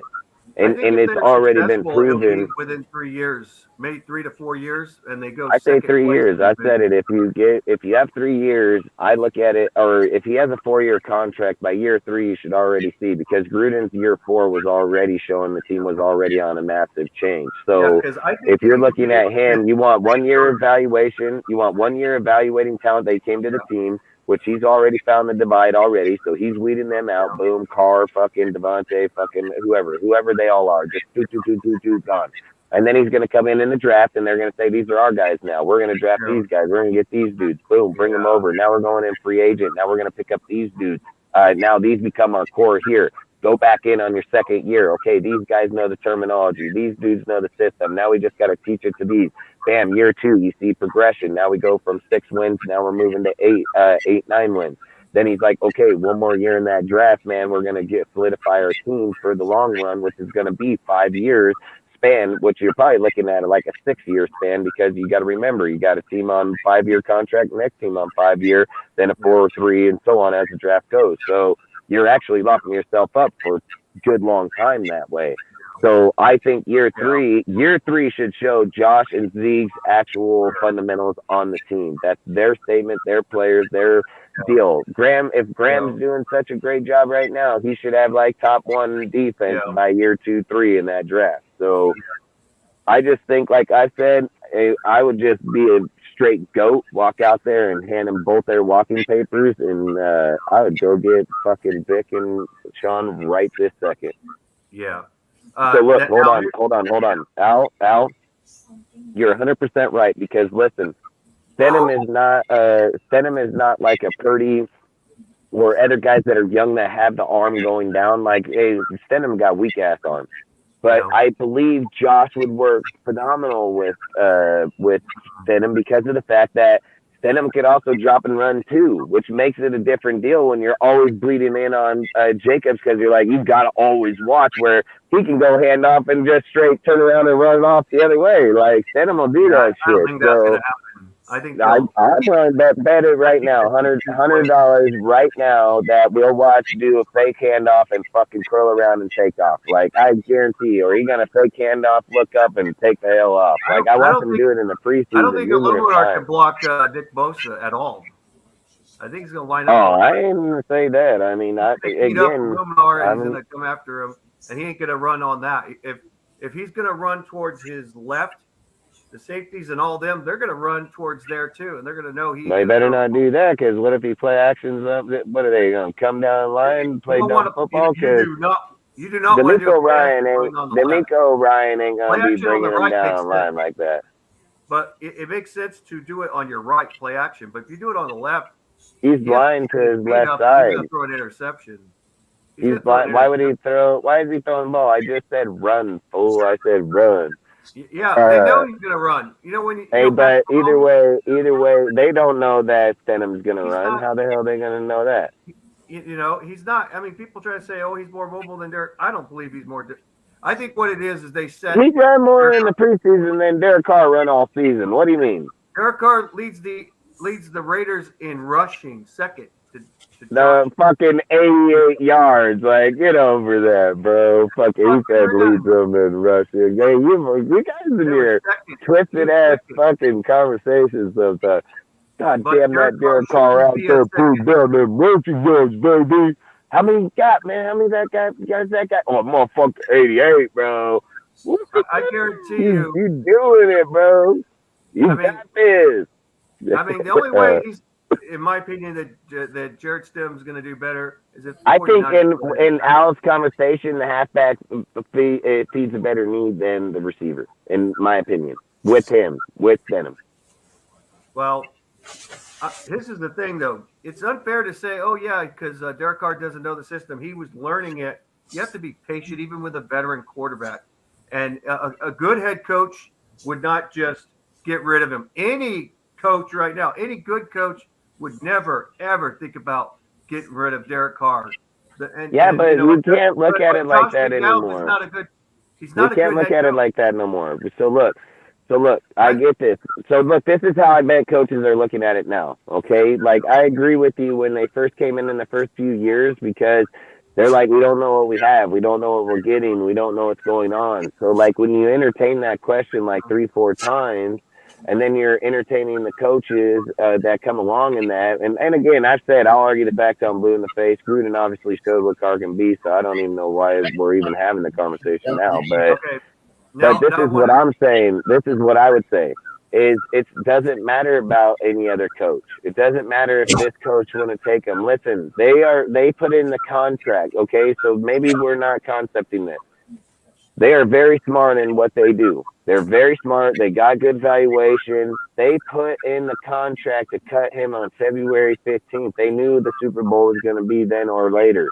So they already knew that they knew the possibility that they were going to let him walk. So look, J.C. Jackson, man, same fucking thing. Just let the motherfucker walk, best in the business out there, and they just walk. They don't care because they say, hey, if he ain't doing here and this, he ain't going to do it over there and there. Now, I don't agree with that, but I'm just saying, to them, they don't fucking care. They're not here like, what would other coaches? They don't care what other coaches say. They say, and when me and you talked about this the other day, they care about, they don't care if you're a first, second, third, fourth, fifth round, sixth, seventh. They don't care what round you're picked in, and they don't care that your name is this person or this person. They don't care if you were picked second or if you were picked second round or if you were picked sixth round. Sometimes the sixth round player is going to be better than the second round player, and that's all they're looking at is what fits their system. So at that point, all names get washed. You're washing names. The reason you keep Josh is because the way Josh McDaniels halfback is, or the way Josh McDaniels offense is that he is a fucking power back running scheme, dude. He's always had good backs back there that can fucking tandem beat. I think in here he's obviously gonna have to emerge as second back to be able to save Jacobs, especially if you lose the caliber of Waller or Adams, because listen, the Raiders have been here for a long time, and Adams is the first damn receiver outside of Antonio Brown and probably frickin' Randy Moss and Tim Brown and frickin' Bryson. I mean, said that because the Patriots play multiple running plays, and yet Josh McDaniels didn't really do that with the Raiders. Because I don't think he had the people to do it. I think he brought in Hulk in them, and I think he went for Zamir. Yeah, but I don't. When he got here, he probably found out real fast that shit. Because he has familiarity, that didn't work. Right. And then, the guy that did look like he's good is, and I still think he's good. Scat back, Amir Abdul, he was good. Zamir White. Salute, Reese. Appreciate you showing up, bro. Zamir White, I think, I think something happened, and it's either. If he wasn't, I'll tell you what happened. He runs in the back of every fucking line. That's exactly what happened to that motherfucker. They should have done and it happens with some good coaches where they get a running back they thought he was good and it didn't work. And I'm not going to get it on there, but this is where I get on Josh McDaniels. He did not play all out at all. I think if he played all out with Derek Carr, they would be in the 10-win margin at least. They didn't go all out. There were stupid plays that Josh McDaniels set up for Derek Carr to lose. He was setting him up, and it's I know it's evaluation on his part. He could say, "Oh yeah, I'm evaluating all the players and Derek Carr, everybody." That's what he was doing, and we do feel strongly now, as much as I hate saying it, feel like that Derek Carr is going to be either traded or released. We do feel that more so than we did before, but we don't know for a 100% fact, but we strongly feel it though. And I tell you on that one now, 100%, bro. Yeah, listen. Agree. I just want people to understand, and you can ask anybody on this panel. I have been saying Sean Payton since week 3, and I've been saying Vic Fangio the whole entire time. I've said this all year, and then they end up on the same coaching staff, man. Come on. I mean, that's how you would challenge the Chiefs, though. If you're going to challenge the Chiefs, you got to have it. You can get them. You don't change your roster. So, are you done with your topic? One more part. This is what if they kept DC. Now, I have no faith that it's going to happen. But if they were to keep DC and work things out a little bit, work on that defense more, draft on defense, the Raiders will at least be second in the division. I mean, I believe they'll go second division. They'll throw out the Chargers. It's just that they won't dethrone the Chiefs. And it's because they'll have to get Derek Carr a little more systematic. He's a veteran quarterback. He's getting it pretty I won't good. say that he can't beat them. It was 21-22 in the first time they met, and they ain't even played a game, and they're benching them. And yet that's because they went and we all did out. that with some of our players not even on there, and I don't even think if Waller was in. Waller or we was could be no, close. I think Waller was out already. We could be close with the Chiefs. We could be either within them, like they just barely got us, but we beat them once. They beat us once. We got bitched on a fucking straight up UFC headlock from their guard on Malcolm Kuntz. Like we got bitched on that play, big time. Yeah, he got neck tackled. The phantom play, the fucking phantom play. But like I said, though, we would have a better chance. We'd have a better winning column. But the only thing is that this is it. If Josh McDaniels puts a lot more effort and gets his team together a lot better, stop making stupid plays, make the better plays. He makes good plays. He does. But he set up Derek Carr with bad plays. Like the one game we did with the Rams, running the fucking ball with Josh Jacobs when we didn't need to. We needed to throw the ball a little bit. We didn't do that. And we went 3 and out and then gave it back to the Rams thinking, the defense will hold off and then play man press. They knew that the defense was going to lose. They set them up to lose on purpose in that game. We should have never lost to the Rams, should have never lost to Cardinals, should have never lost to the Chiefs. I won't even say that. But the Titans, though, we played too conservative there. There was those games, and those games, you can even take the Texans out, and we're still a playoff team, but no longer.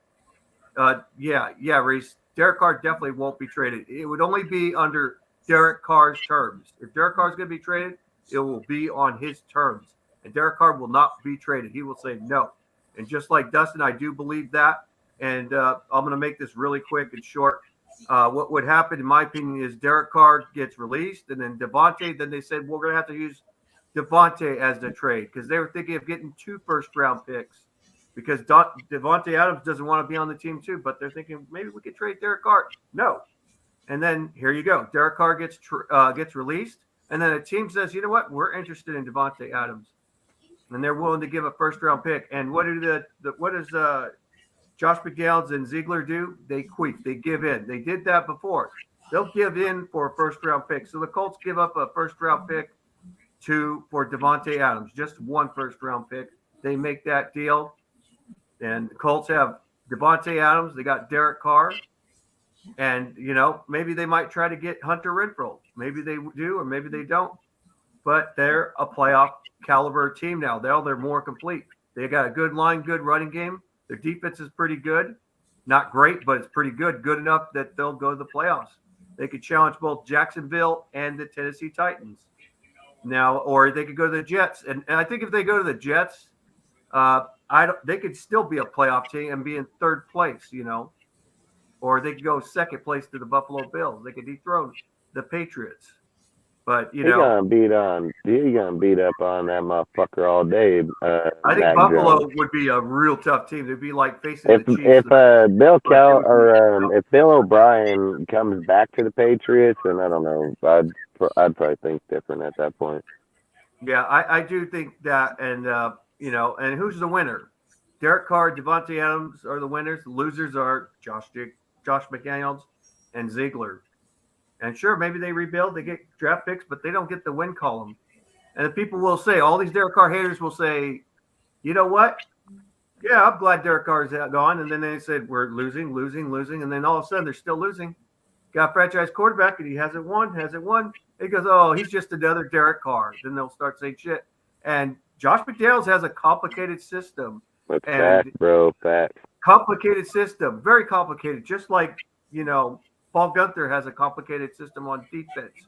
The only thing with a head coach, what he has to do when he transitions, he's got to make changes. Things like if he ends up being, what Josh McDaniels kind of reminds me of? He reminds me of the New York Giants old head coach. What's his name? Former Jaguar coach. What's his name? I can't think. I had his name in my head. Tom Coughlin. Tom Coughlin is a guy that said, it's my way and I don't give a fuck.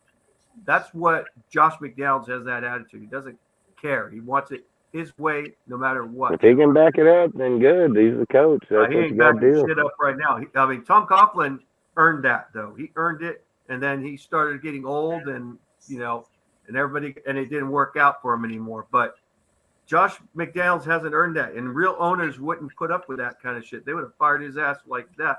They would Well, just give that's him a what I'm warning. going to say. We're going to move into this one. So All this is my All topic, right. and I've said, does Mark fire Josh if he can't win with Stenham in these last 2 weeks?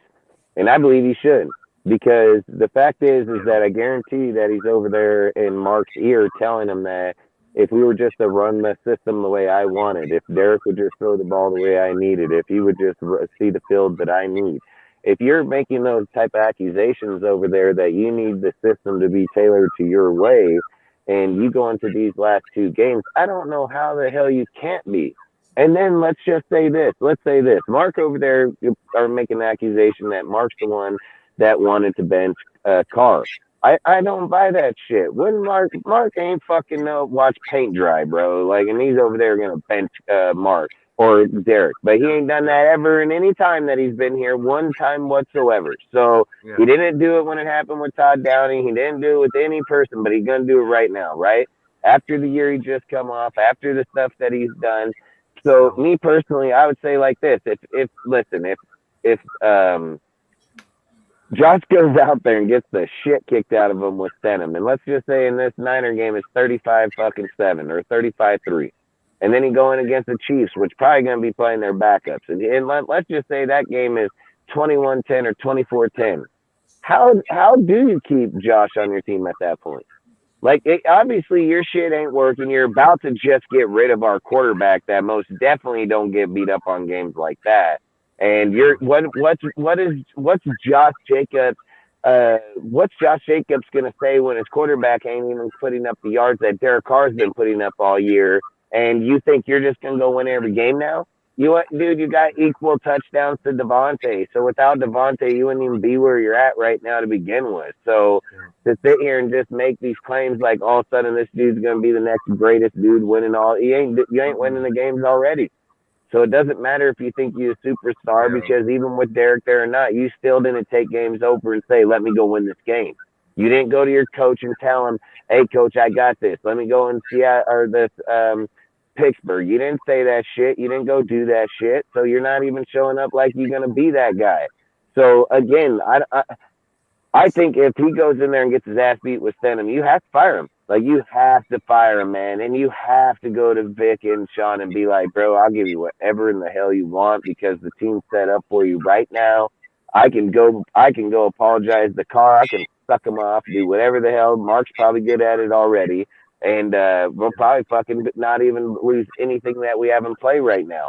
That would be the best scenario for me, because I believe that Sean Payton and Vic Fangio on this team would make this team excel massively, and especially with all the players we have right now. He would just go add 2 more receivers to give them a better core and build up on that defense. But me personally, man, I don't know what they got going on. I don't know why that Mark's like, oh, well, he's going to be here in the future and be so solidified with the guy. I mean, I get that if you're looking at rings, but you're looking at rings that other people did it together. It wasn't just one guy. Like, he didn't just go do that all himself. It was a tangible of a lot of things that made him successful with Belichick.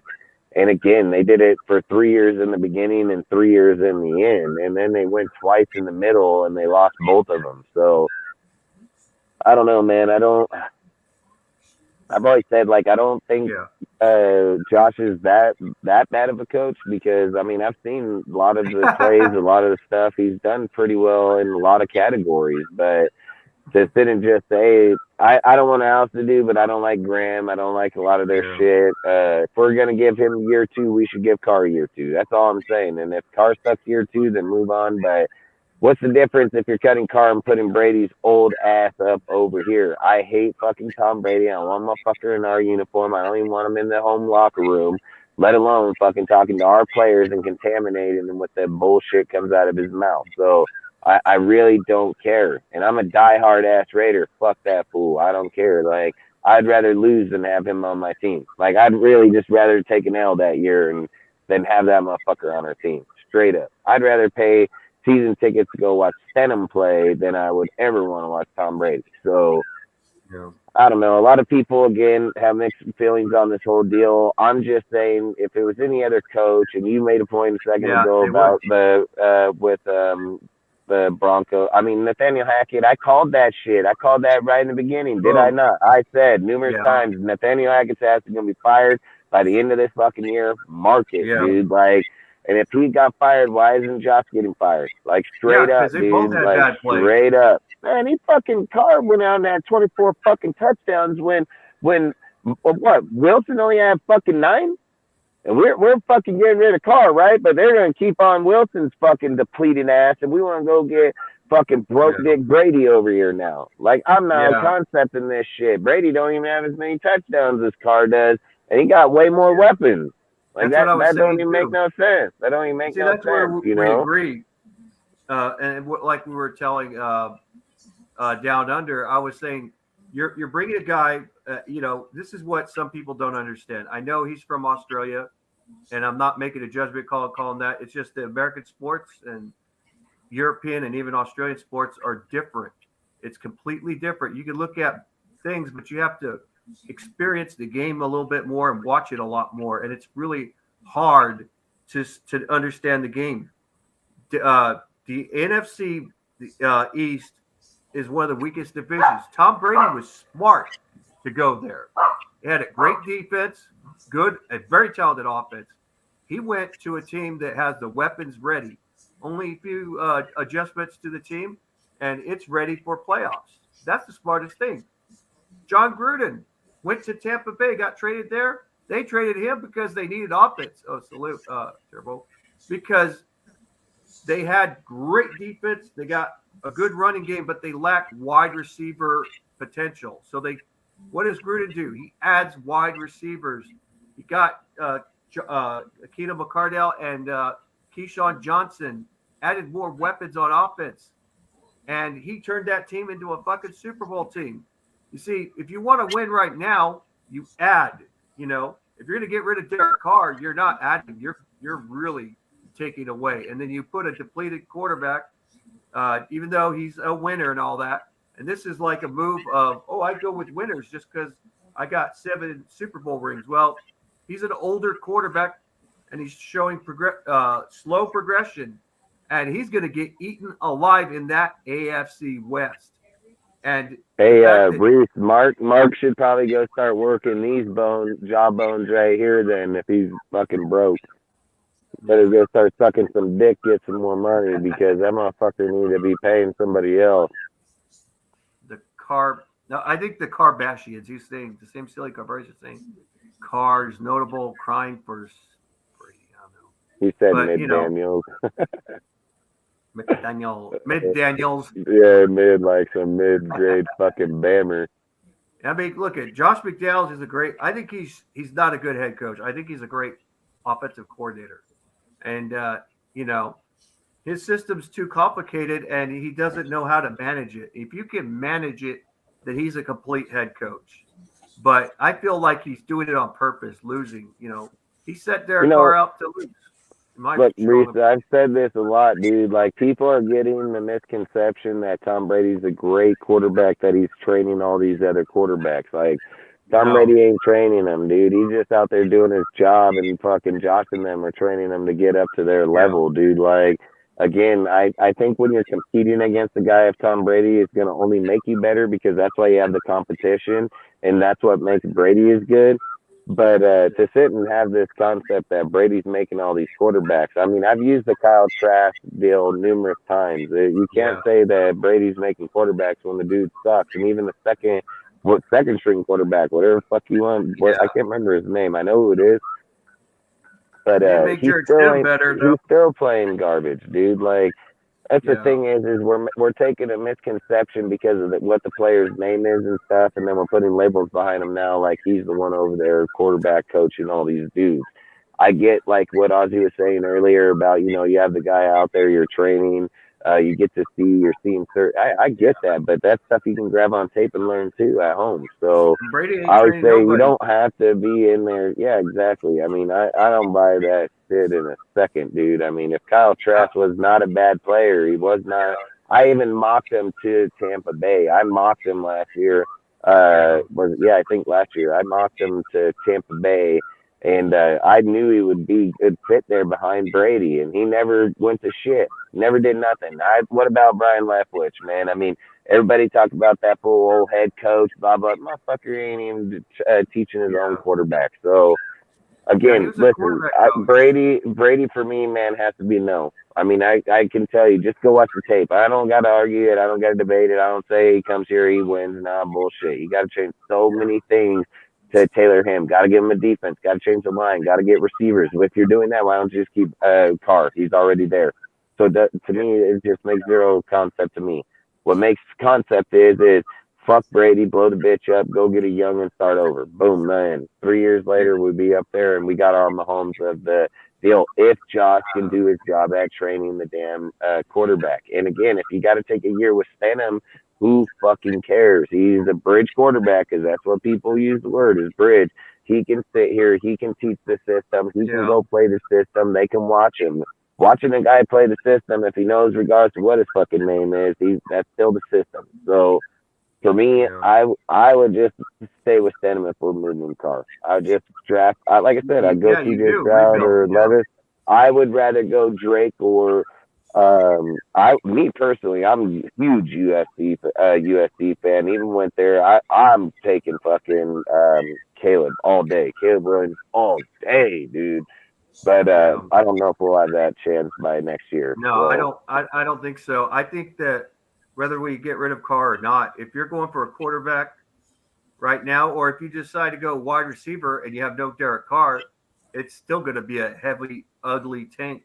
And then you're going to say, oh, we're going to go quarterback. You know, that you might have a chance. I think you might, but I think if you're going to get rid of Derek Carr, you're going to draft Al. That's fact. You know, hey, this one's even more. This is even more. He said Brady isn't training QBs. Belichick hasn't been training head coaches. So fact, bro. No, he doesn't. Like, so fact. I mean, a lot of his head coaches haven't been successful. I mean, his staff been successful head coaches. Though, I mean, there's Brian Vrabel, former player and everything. He's close to being a successful head coach, but you know, he's for the Tennessee Titans. But everyone else, they've all failed. But you know, Josh McDaniels. People saying like if Brady comes here, the NFL is going to help him. The NFL ain't helping him over there in Tampa. No. What makes you think they're going to help him here? You know, and this is what I don't like about Mark Davis. He's a fucking pushover. He gets pushed over, and I don't like that shit. Mark's a bitch, because if he was anything like how he would have told Goodell to fuck off when they tried to fucking get rid of Gruden. I would have laughed at him and been like, yeah, tough shit, bitch. He would have been like, Gruden gonna go out there and coach the rest of this season and the next 6 on his contract. And if you have a problem, you can do it. Because like the minute that they said that they weren't gonna do nothing, it was up to the man. That's a perfect Al move. He would have been like, all right, cool. Then they'd have been like a week later, be like, what are you gonna do? All right, cool. Fuck them up. Like he didn't give a shit what they think. So yeah. I mean, I'll be honest with you. This guy's a pussy, man. This guy's so weak, dude. He's weak-hearted, dude. I mean, I don't want him getting Carroll chairs and owning. I don't want him having the team, man. Like, I'll be honest. I don't want him having the team. I really thought at first, because it seemed like Josh McDaniels was getting the guys together, you know. He put up the players. It looked like this team could go to the playoffs. That's what it seemed like when we first saw the players that he put around. You know, it seemed like that. The only thing I worried a little bit more was the right tackle position. I worried more about that more than anything else. But then all of a sudden, it's like bad play calling on offense and defense, both sides.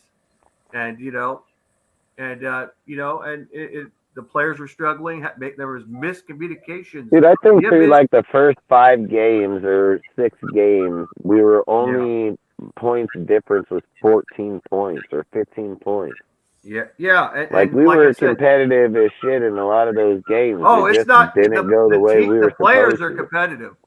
The players are definitely competitive, but they're trying their best to understand the system You know, it's a very Listen, complicated you can system. tell that they're tanking because when we played the division, mark my words, go back, watch the tape. When we played the division, we played for 4 quarters. When we play in the division, we play 4 quarters, dude. Like, there's no I doubt. The believe that. Chargers game, the second time around, both Broncos games, even the first game in the Chargers at their house, dude, all the way down to the end. Could have had a fourth quarter comeback, didn't get it down I there. don't doubt that. Look at the Chiefs game, man, fucking 21-22. I mean, we were competitive in the division. If anything outside the division, man, it's just fucking pissing in the wind.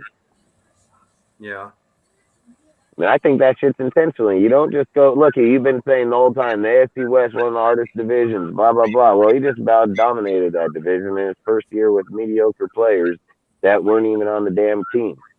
So if he's looking to win within the division, well, guess what? Josh got that down. I don't think that's his problem is winning in the division. I think he's going to win in the division just fine.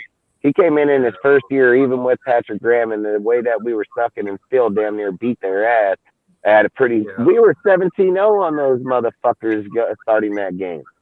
So, again, motherfuckers talk about the defense being some motherfuckers were 17-0 and just give them back the game. Thank you. Here you go. Don't worry. We don't play defense. Take the ball. Go the other way. Fuck it. It seemed like we could beat the – I mean, but then I'm looking at it, and it's like, why are we playing good against certain teams, even when we lose? I think we played our best against the Chiefs, even though we lost. Better than our wins that we won. I mean, it's because Josh McDaniels is setting. I don't think he originally sent Derek Carr to fail on purpose. Originally, I think he was putting the whole team in a situation, which is what head coaches should never do. Any owner would say, "Hey, don't do that fucking shit. We came here to win. Don't put up plays that are stupid that are not going to work. Don't do it for evaluation. Make some plays that are going to work." I mean, Josh McDaniels got too fucking comfortable, and when you give someone a lot of space, they take a lot. And he took as much space as he wanted, did whatever the fuck he wanted, and didn't give a shit if we won or lost. It didn't matter. Yeah, but that's why I always say that we don't hear the whole contrast of what the deal was when they hired them. Like I said, you got to remember, no matter what players are here or not, these are not their players. This is not their scheme. This is not their shit. They don't play this scheme. We were in a power scheme when Gruden was playing zone scheme. You're changing a lot of things. And when you change the zone to power, that means some of the players don't work there because it doesn't fit. So a zone player in a power scheme don't fit. So you got to change a lot of moving pieces in there. I know some people say, well, Derek Carr doesn't fit. Derek Carr can fit any system. It's the coach who decides if he wants them to be a part of it. Derek Carr could fit that system if I think it's just worked the with narrative. him. They weren't working with him. It's just the narrative that people keep saying this. Go draft a young quarterback. You have 5 years to put the money elsewhere. It's the same narrative over and over and over. And then if you go back, it's been that those type of dudes have been winning Super Bowls. So the narrative like this one right here, he says now that the Pursuers, it says will be on the Raiders now that they have to win a Super Bowl next year or bust. But why do we have to win a Super Bowl? But why do we have to win it? It's in our house. Is that the only reason why? Like, you know, believe me, if Gruden was here, I'd say we would have had a better chance to go to the Super Bowl and win. But if Josh and them can switch that team around that fast with their players in 1 year, it ain't gonna happen. I mean, if they do, that's fucking balling. I'll give them that. That would be genius, but that would be like me growing a full beard like Aaron. No, hell no, Reese. They ain't motherfucking fuck them bitches. They ain't fucking coming Patriot nothing here, motherfuckers. Like, that's what it seems. If Tom Brady goes there, that's what it will look like. Nah, Brady will get fucking booed right in our own end zone. Even if he does score a touchdown, they'll boo his ass right there in that end zone. Yeah. Brady is a I don't bitch, think Tom Brady dude, wants there. What's he gonna go with his walker? Oh, guys, how you doing? Maybe he'll sell like bring over his walker over there. Yeah, he's got his life support on IV. I'm gonna meet you down there. Now you make me want to do a meme and put like the Tom Brady's jersey on Herbert the pervert, and he has a walker and everything. He goes, "I'm going to Las Vegas to beat them boys," or whatever, Oh, that's fact there, Reese. That's that. Ziegler. Yeah, they're definitely patriot. Yeah, they're from that culture. That's the thing, though. You make an interesting point because they're changing the culture, the Raiders' culture. It's changed already. You know, it's changed because we used to be the Well, they want thugonomic. to change it because Carr and all them had it the Raider way last year, and we can see where they're going to get rid of that culture. Just like when Josh Geyer, he said, I didn't build this culture. They already had this culture intact. He said that right in the presser, you know. Now he's dismantling that culture that Gruden built, dude, straight up. And a very good owner would say, you're not here to fix culture. You're here to win the fucking games. Fuck the culture, win fucking games.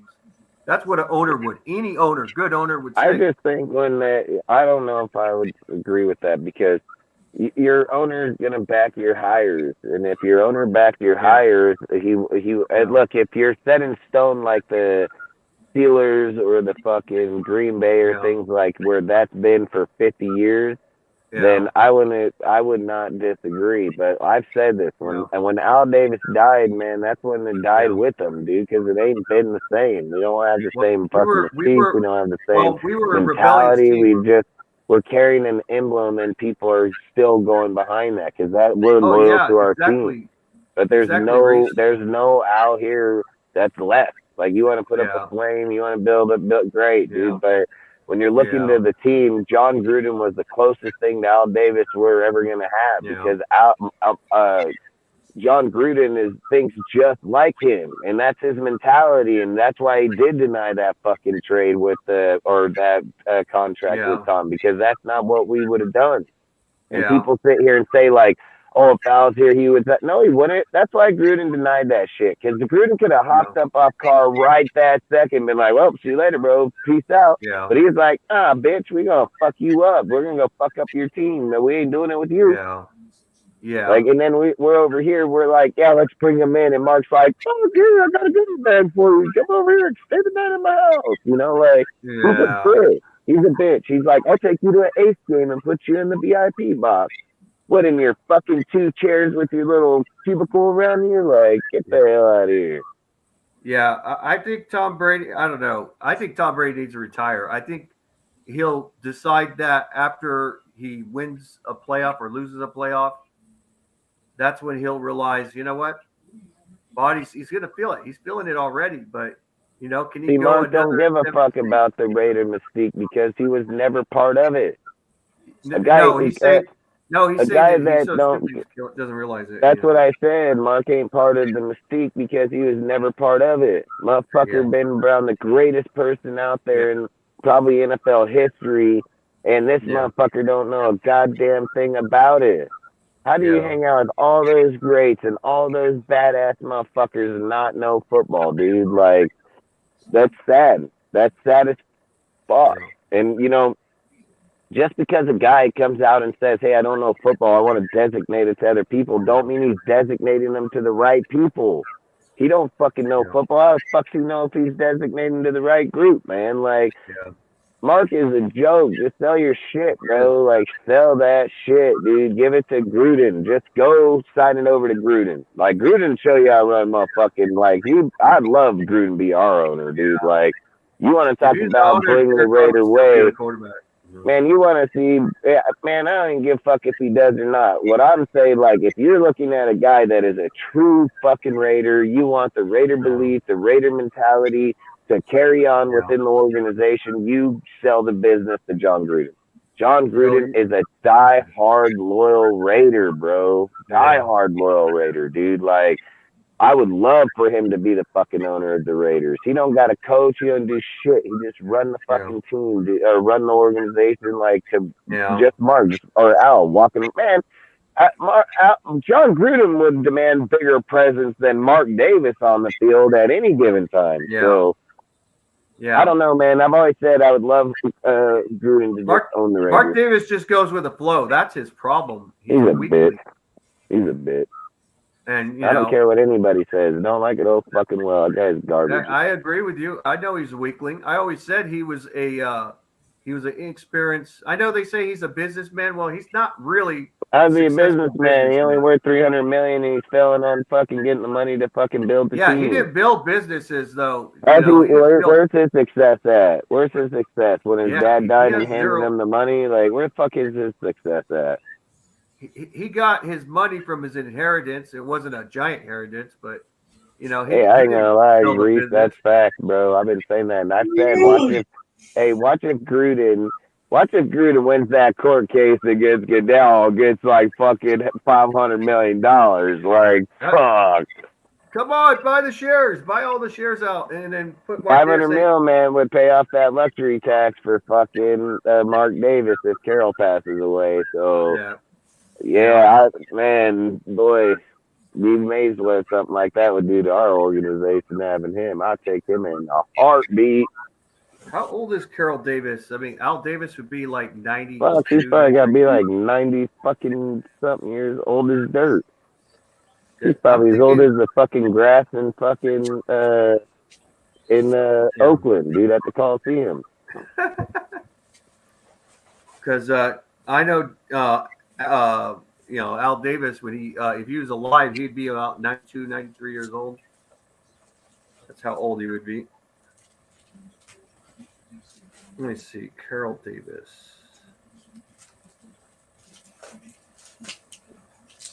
Al Davis's wife. He said Carr's never had a good old line or a decent defense. He pulled many games out of his ass. I hope we play our second stringers Sunday except Bosa. Hey, I mean, look, your Niners are stout, bro. I mean, they're stout, so there's no doubt. So, I mean, fuck, then I'm going to run for his fucking life. So we'll see how that's going to roll down. Well, she's 91 or 92. They're just giving an estimation. If I was your Niners, I would 100% play your backups, dude. I mean, you have no reason to play fucking your starters against us. I mean, we're going to walk in there fucking limping, like straight up. He said he's getting paid from the NFL, and it's not facts, bro. Facts. Hey, I think Gruden gonna get a good chunk of fucking money massively. He might dethrone Roger Goodell at the end of this shit. So Roger Goodell tried to have this passed out like 10 times. He's tried fucking having it passed off 10 times, and every time they deny him, man. Most powerful man in sports, dude, and they just denying this motherfucker. They're like, nah, you're going to go to court. You're going to come bring it. The attorney general, dude, in Washington, he's like, bullshit. Their motherfuckers are bringing that shit here, dude. Like, that's why I say these guys are about to fucking probably smack a wall. Yeah. He said, we'll send you guys, Trey and Jimmy, for some cheerleaders and a guard. I don't want either one of those motherfuckers, dude. I mean, Trey at this fucking he had his Achilles, fucking Jimmy will never make it here in the Raiders. That guy don't even throw touchdowns, bro. Jimmy ain't never making it as a Raider ever in his life. We don't even have a defense. You guys got number one fucking defense, man. This guy, hell no. No. You keep Jimmy. Well, you got two motherfuckers with ACL tear. You fucking keep both those motherfuckers. And you can't have our cheerleaders because they're fine. Yeah, Mark Davis is 67 years old. Yeah, fuck. Cortez, what happened? Did he just fucking wake up? Oh, I'm still on there. Yeah, I just woke up. I passed out. Yeah, I know you did. You were like, oh, fuck, they're on there still. Fuck, shit. Fuck, man, I got too fucked up. I gotta take some. I believe me. I know. I heard you over there snoring. I was Yeah. Trey is a bust. I wish we had the Chargers. I love Justin Herbert. I heard you saying that the whole time. You love Herbert. We get it. Well, we don't know if he's gone totally. We just have a strong feeling Who loves Herbert? Should be gone. Yeah, that's facts. Hey, listen, dude. If Carr went to your guys' team, you need to win Super Bowl probably for 100% sure. Like 100%. Especially with McCaffrey, fucking Debo, what is it? God, I always get his name with Adebayo, but Ayuk fucking, he got good ass fucking talent over there. So I I think you got fucking Kittle, dude. I mean, you got good fucking people over there. Oh, Derek Carr would love it, man, if he went to the 49ers. Oh, facts. What is that? And he can still live in Las Vegas and still be in San Francisco. You're going to pass right back out again, dude. Fucking, this time he's going to pass up on the wall with Joel coming down the side of his fucking mouth. I'm about to eat another one, too. Carr gave his heart. Oh, hell yeah, he did. He's like Tim Brown. That's why Derek Carr is one of my favorite players. And, I respect Derek Carr. I don't care what anybody says. Derek Carr, for right now, will be the Raiders all-time in almost every category. It'll be a long time before they break his record. It's just like he says, Carr is a beast, dude, from Fresno, dominated. He's loyal as fuck, dude. I mean, and again, if he was to go to the Niners and Kyle was to have a quarterback like Carr, he'd be winning Super Bowl back-to-back. He'd have back-to-back. There with their weapons that they got. I would love Carr to go to the Niners just because Kyle Shanahan with Derek Carr, I think, would kill it. I think he'd kill it, dude. I'd have to fucking watch the fucking 49ers, too, because Derek Carr will be my guy no matter what. If he goes to the 49ers, I have to see the fucking 49er game. Yeah, you're right. I mean, that is what we got. Jacobs is killing it, bro. I mean, but let's be real. Christian McCaffrey and your guys' system next year, he'll be killing it too. So I wouldn't be too worried about it. It's gonna be rough for for Josh McDaniels now because of Devontae Adams saying, "Hey, if he goes, I go too," and it's gonna be. I'll be right back. Because then don't pass out. Yeah, if the owner was like saying, "What the fuck's going on? We gave up 2 first-round draft picks for Devontae Adams, and now he wants to be gone. Like, what the fuck, And then you get rid of him, and then you're lucky to get a pick from Devontae. You might be lucky and get a first-round pick for Devontae. Some teams might. I mean, if the 49ers, if Derek Carr goes to the 49ers and all that, it's going to be very difficult for them to get rid of Devontae Adams. They'll have to not give up a first-round pick. They'll end up giving a second-round pick or something. Well, I just want to know, do you guys think it was one of the topics, but do you think that there's a realistic chance that the Raiders could package Derek Carr and Devontae Adams? Do you think that could be a real possibility that they put Derek and Devontae together and ship them at the same time? I think it's possible, but I don't think it's likely, though. I mean, he'd have to talk to both, they have to talk to both their agents at the same time and everything and say, hey, we could put you guys somewhere. We don't want to mess you around and everything. And, and we want to get 2 first-round picks, one for, for 2023 and then one for 2024 with a team like, say, the Colts or the Jets or, the 49ers won't do that. I think the Jets or the Colts would be one to do that probably, but Yeah, I think it's going to be hard. Like when I've spoke on this before, you're demanding such high draft capital. It would almost make sense that you had like in basketball where you're doing like a 3-team trade because of how much cap you would kind of need here. Because there's no way that they can say Carr ain't worth it. I mean, first or second. He 100% has to be a first, in my opinion, especially depending on where he's heading.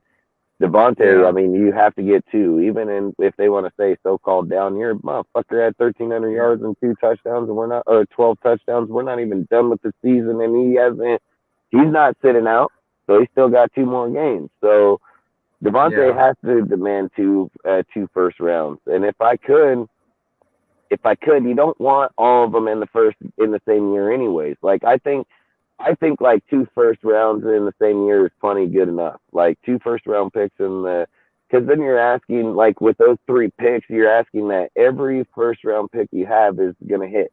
The odds are it's not going to. So what I would want is like 2 first this year, offense and defense, you're probably going to hit because it's 2 separate areas in the first round that you're probably got a pretty high chance in hitting on both of those picks, offensively and defensively.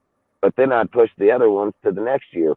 Again, another first and 2 first because we'll have ours. I just think you don't want to put too much cap in one year because I think you're going to go to waste. Where I think where you have a better chances is spreading out that cap for draft cap for like 2-3 years. That way you're getting every year going forward 2 picks, one of theirs and one of ours, kind of like what the Rams did, So I think that kind of mentality kind of works a little better when you're sitting there and getting like Detroit, you're getting repercussions year after year for it. So to me, I would like Devontae and Derek traded at the same, because I want to see what Derek can do with Devontae in a good system like Sean or somebody, or Kyle, or even frickin' what's his name down there in Sean McVay, but somebody of that type, because we already know he ain't going to go to frickin' Andy Reid, so that's just not even going to happen. But long story short, I just want to see like Kyle Shanahan. I mean, can you imagine, dude, if you got Devontae and Derek over in the Niners? Like, what the fuck? Yeah, with Debo there, it would be an unstoppable team. I mean, they would be you'd be going Super Bowl for probably fucking back-to-back years. They'd probably go 6-0 in their division, too, probably. His guarantee was, if he got hurt in the last 2 games here, was his $34.8 million on top of the incentive, which I think came out to like $40 million total if he got injured.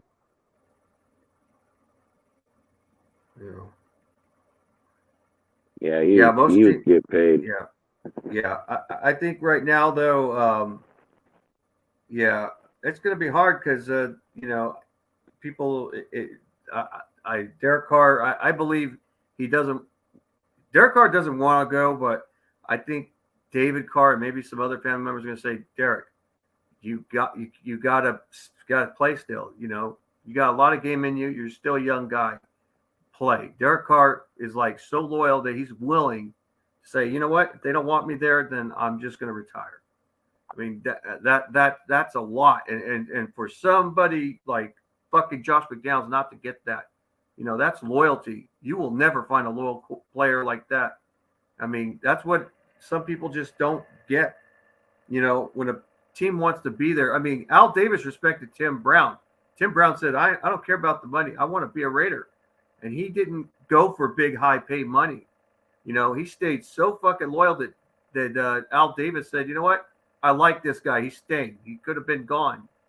But he ended up being gone after North Turner, took over on the team, became the head coach, and he let him go. And Al Davis was like, oh, okay. Because he was saying, because Tim Brown was declining and everything, but, which is the most logical thing, much as I hate to say it, but, and then the Raiders, they loved Tim Brown. They stayed loyal to him.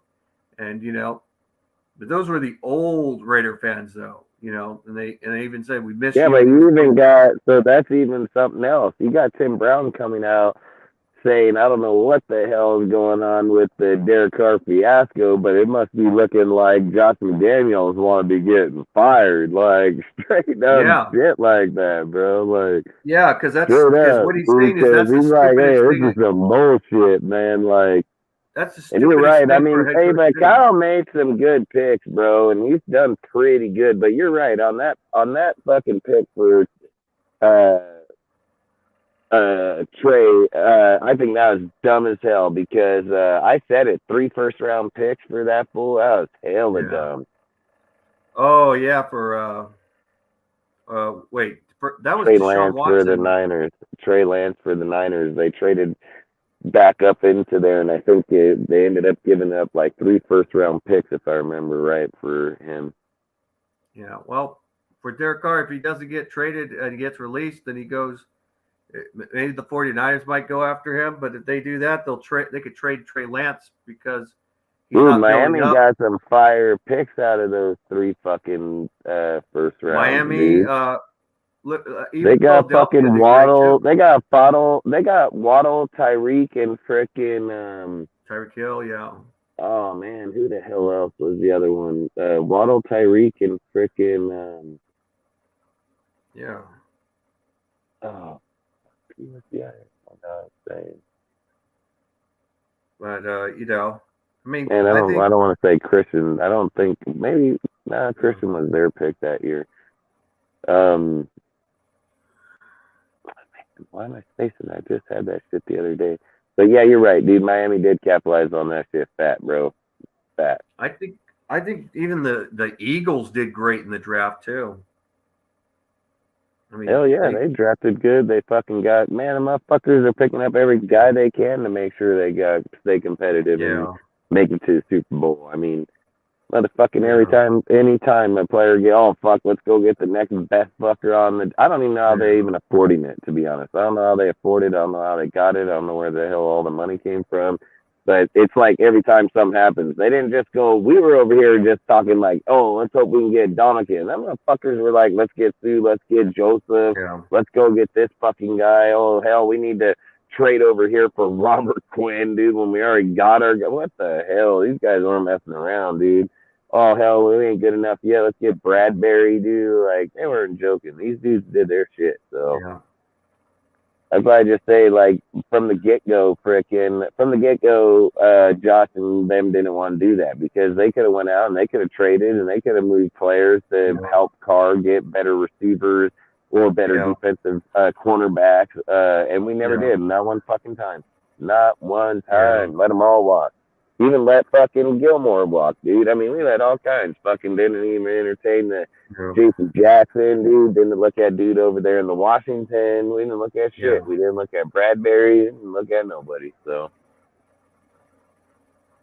fucking dudes are jokes sometimes, man. Like I said, they want to do it to an extent, but maybe I don't know. When teams want to win, you see what they'll go put out there to win these days. So.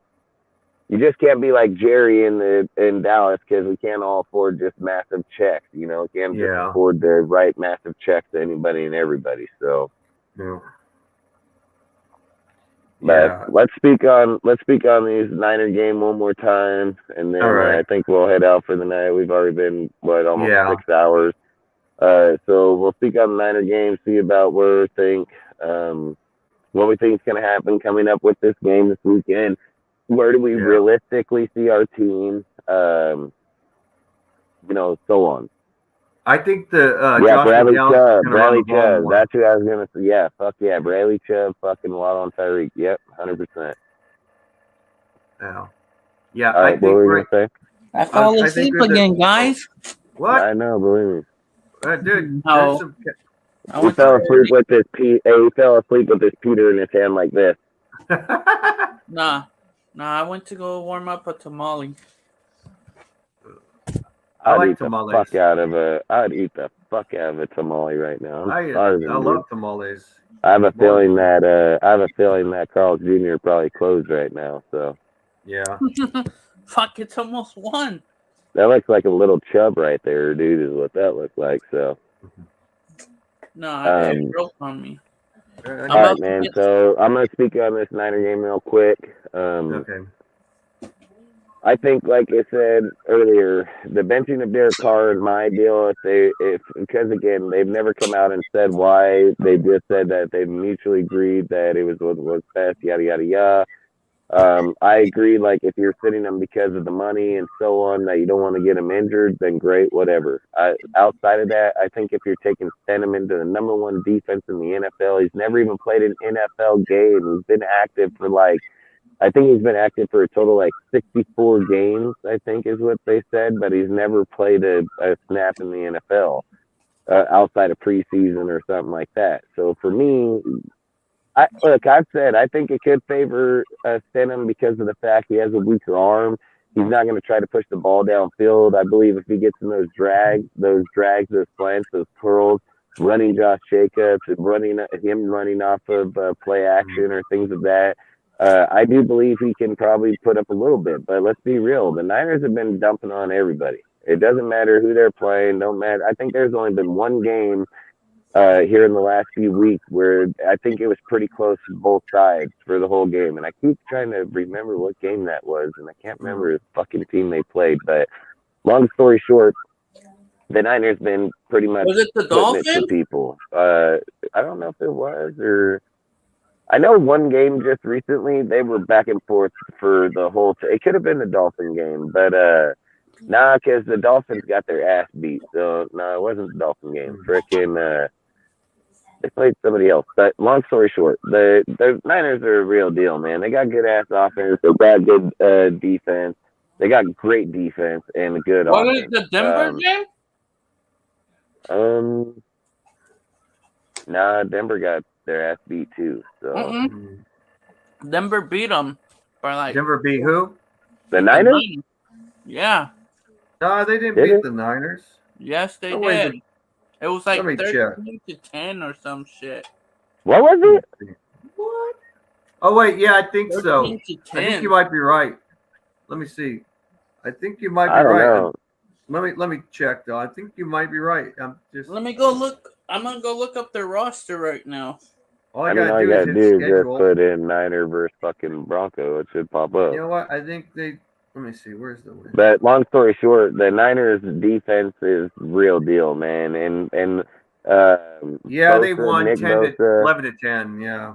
11 to 10. So it was. Nick Bosa They is should've playing lost. really good off of their.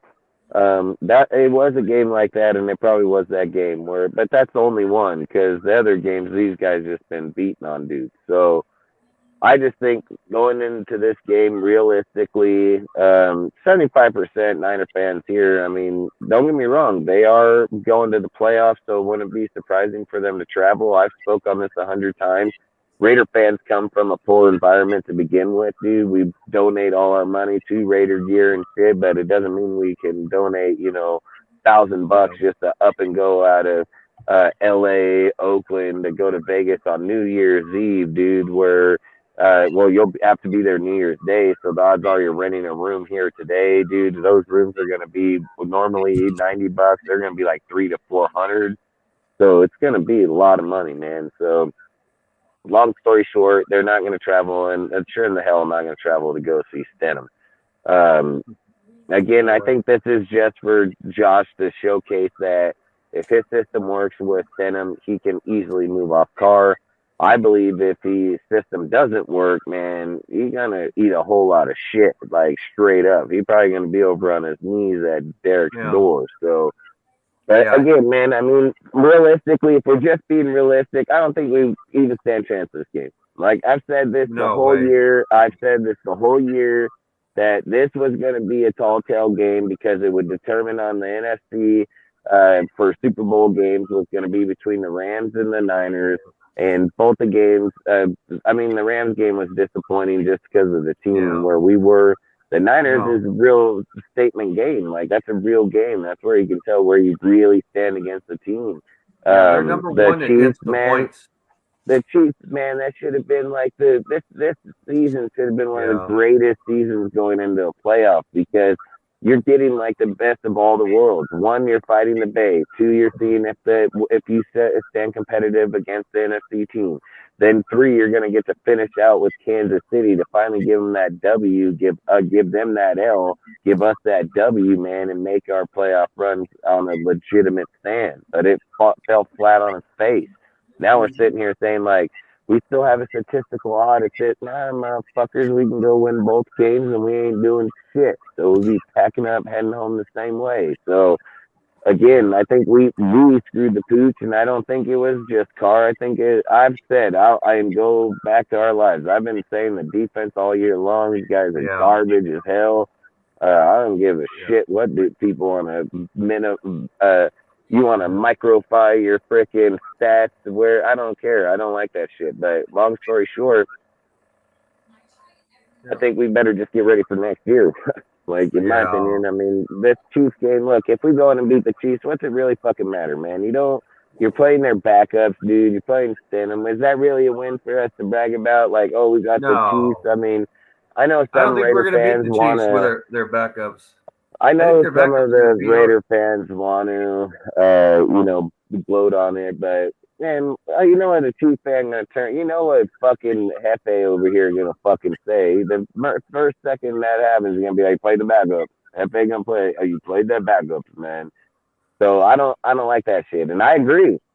I'm not a fake fan, man. I agree. What the Hefe would say, I would agree because you did beat up backup, so you didn't beat up even anybody on the starting deal. So me personally, I want to get ready for the off season. I want to get ready for the whole fucking look it. I want the rebuild. Like, I'll be honest, I don't want all this fucking band-aid shit. I don't want, hey, you get this guy, get rid of that. Just get rid of them all. I hate Fuck rebuilds. it, dude. Like, I hate it, but I think it would be the best thing for us, period, dude. Like, I just don't trust truly Josh believe it would McDaniels. be the So. best thing. It ain't Josh building the team, it's Zeke, dude. So Well, Josh will them get both. his idea. Josh will get idea to put in on players. Zeke's building the team. He's building what he thinks is best for this team. So, I agree. I agree that nobody likes a rebuild. But let's be real, I man. believe Like, the it's going to be a divide in the dark day for the nation's Raiders. hella hard, bro. The divide in the nation's hella hard. We need to get everybody back on the same page. And I think that's what it's going to take is to break the team down. Fucking everybody a bitch. Who cares? You've been bitching for 20 years. You've been bitching for 3, 5, 10, 15, 20, 35, 40 years. You've been bitching a long time as a Raider fan. So the way I look at it is that knock it down, fucking get it to the ground, fucking bury that shit, go next door, put up a new concrete slab, and start building the foundation in a home, dude. Like, you got to build shit that works, dude. We keep going off of like what Al gone. Al's fucking gone, man. Like, he's gone. That shit been gone a long fucking time, and it was actually gone when he was still alive, dude. So it been gone a long fucking time. It's time that listen. I understand that they come from the Patriots. Like, I get that, dude, but they're not Patriots. They're fucking Raiders. They're here in our uniforms, in our fucking building, in our fucking house. That's a Raider fucking house. Now, I don't care if they come from a lot of teams come from, or a lot of coaches come from other organizations to begin Bill with. Coward dude. was So a Cleveland Brown. He was a Cleveland Brown. Exactly. And every person that would jock Andy Reid, Mike Holmgren, John Gruden all come from Green fucking Bay to begin with. So you'd just be calling every time a guy went to another deal, he's a Packer or he's this or he's that. But that's not it. He was that there, but he's this here. So for me personally, I have fucking all the faith in the world of Zig being able to rebuild. I've said it and spoke on it, and the way this guy's been trained and the way that he's gone through the system, he didn't just get he just didn't get taught like some backdoor dude. He got taught the real way. So for me, I just think I wouldn't have a problem with it. I trust him, dude, because he's already shown you. He's already shown us, dude, picking up these key little. This is what Patriots do. They pick up these key little motherfuckers that end up contributing big ass ways, dude. Like, they've already done it on numerous ends. So I'm not against them doing it, man. And I don't care if people listen. Nobody wants to just say jump in and rebuild. Nobody wants to do that. But sometimes that's what it needs to be. It's not. At the end of the day, all of us on this panel, every person in the chat, every person that does a YouTube channel or any fucking kind of content, it's just an opinion. We have an opinion. We're going to put it out there, what we think. At the end of the day, when Josh and Zeke, it's Zeke. I hate saying Josh because I fucking do that because of Gruden. But when Zeke sits down at the table, he's going to say what's best regardless of what the fuck we think. Because obviously he's doing it already, so he don't care. And if they thought that benching Derek Carr was going to cause this debacle, maybe that's what they want to see. Maybe they want to see that shit in social media. They want to see how hard it pings, how the way that people are going to view them, how the projection of it, and then watch them come out in the end and say, "Oh, we were never going to cut him anyways. We just bench them because of that." You know. But again, if that's what we're sitting here hoping on, man, maybe it's not the best thing. Maybe it really is time for a breakdown and rebuild. Let Carr go somewhere else and do what he should. He should do it. Come back and retire as a Raider. You're going to go down as one of the greatest Raiders. But listen, a lot of Tom Brady should be the fine example, dude. He was with the Patriots his whole career, went somewhere else, dude, to play again. It's not uncommon for players to leave a team and still be a Hall of Famer for us or come back to the Hall of Fame and retire. It's not uncommon.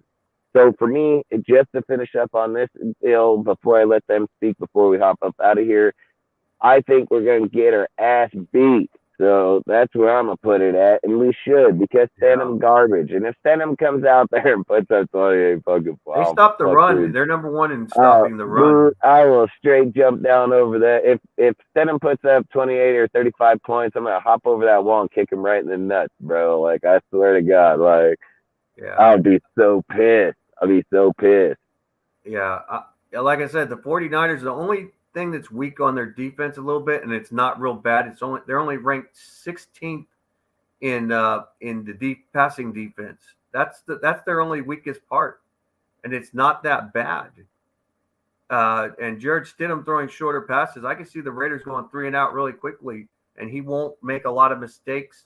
But if he starts to try to throw those deeper passes, like say it's 3rd and 14 or something, Jared Stidham's going to go 3 and out real quickly, or he's going to try to throw a deep pass, get sacked, or throw an interception. See, I'm just saying that with Derek Carr, he's a better situation guy for 3rd and 14 than Jared Stidham. I mean, Derek Carr's gone for it on 4th down he needed only 10 yards, and he got like 12 yards. I mean, in those situations, and they're going to find out that it's going to be a rude awakening for all us Raider fans next year if Derek Carr is gone. It's going to be ugly, ugly. And sure, we're going to get good draft capital and all that, but the question is, how good is Josh McDaniels' system? His management as a head coach. He said hold up Hall of Fame. What is he talking about? I have no idea. Hold up. Did somebody say Hall of Fame son? Or were we talking and said Hall of Fame player, or what? Did I know he said something, but I don't know. I don't know who Hold Up is, or if that's a name, or No, he's saying we must have been talking. Did he say something about Hall of Famer, or did I? I don't remember if I don't think I did. About Hall of Famer.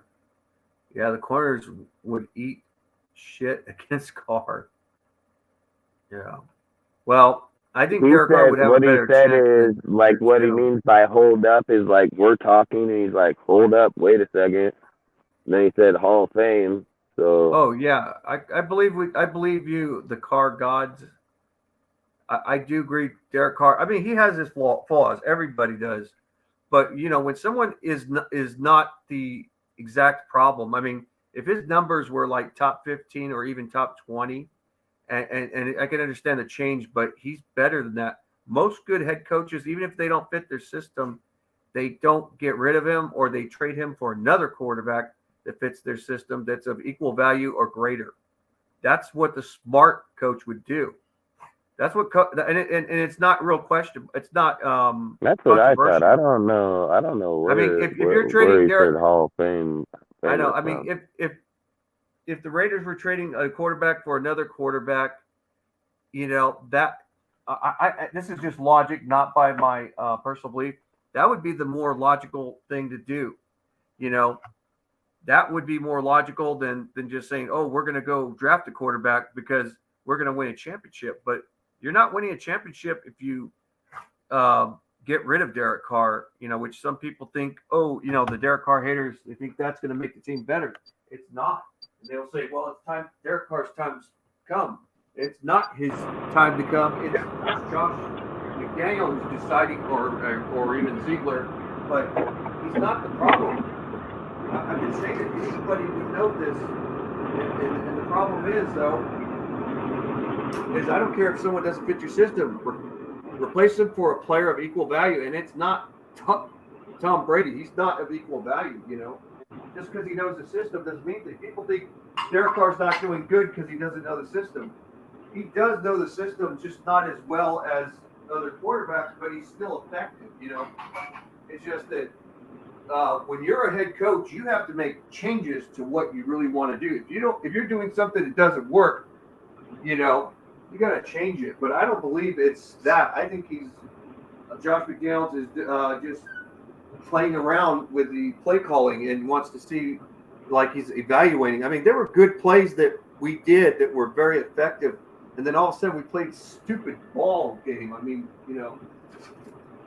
I've never seen bad play calling, and Josh McDaniels is a great play caller, And hey, he's like doing it on purpose. I think he's doing it on purpose, 100%. I mean, I've spoke on it. How do you have numbers like they do? Look it, dude. Just go back to the beginning of the season. Go back to that same game. I spoke about this in our live. I brought it up numerous times that we were averaging like 27.2 points. Everybody was talking about it on every single network, ESPN, Good Morning Football.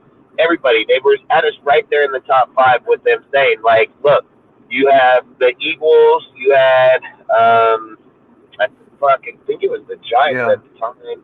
Then you had us, dude. Like, they had 3 winning teams out of the 5, and we were the 3rd or 4th, averaging that high of points and not. And then it's just coincidence that we went into that same game and got dubbed on. And then frickin', then after that, it's like, oh, we go back in against the Texans and kick the shit out of them. Put up 3 touchdowns in the 4th quarter, which we never fucking do. And then all of a sudden, again, there we go. We fall off again. We just fall off the face of fucking earth. Nobody can pass. Nobody can do. I mean, come on, man. Go look at the Colts game. Look at multiple games. When McDaniels wants to score, he will score. He's made it fucking perfectly, dude.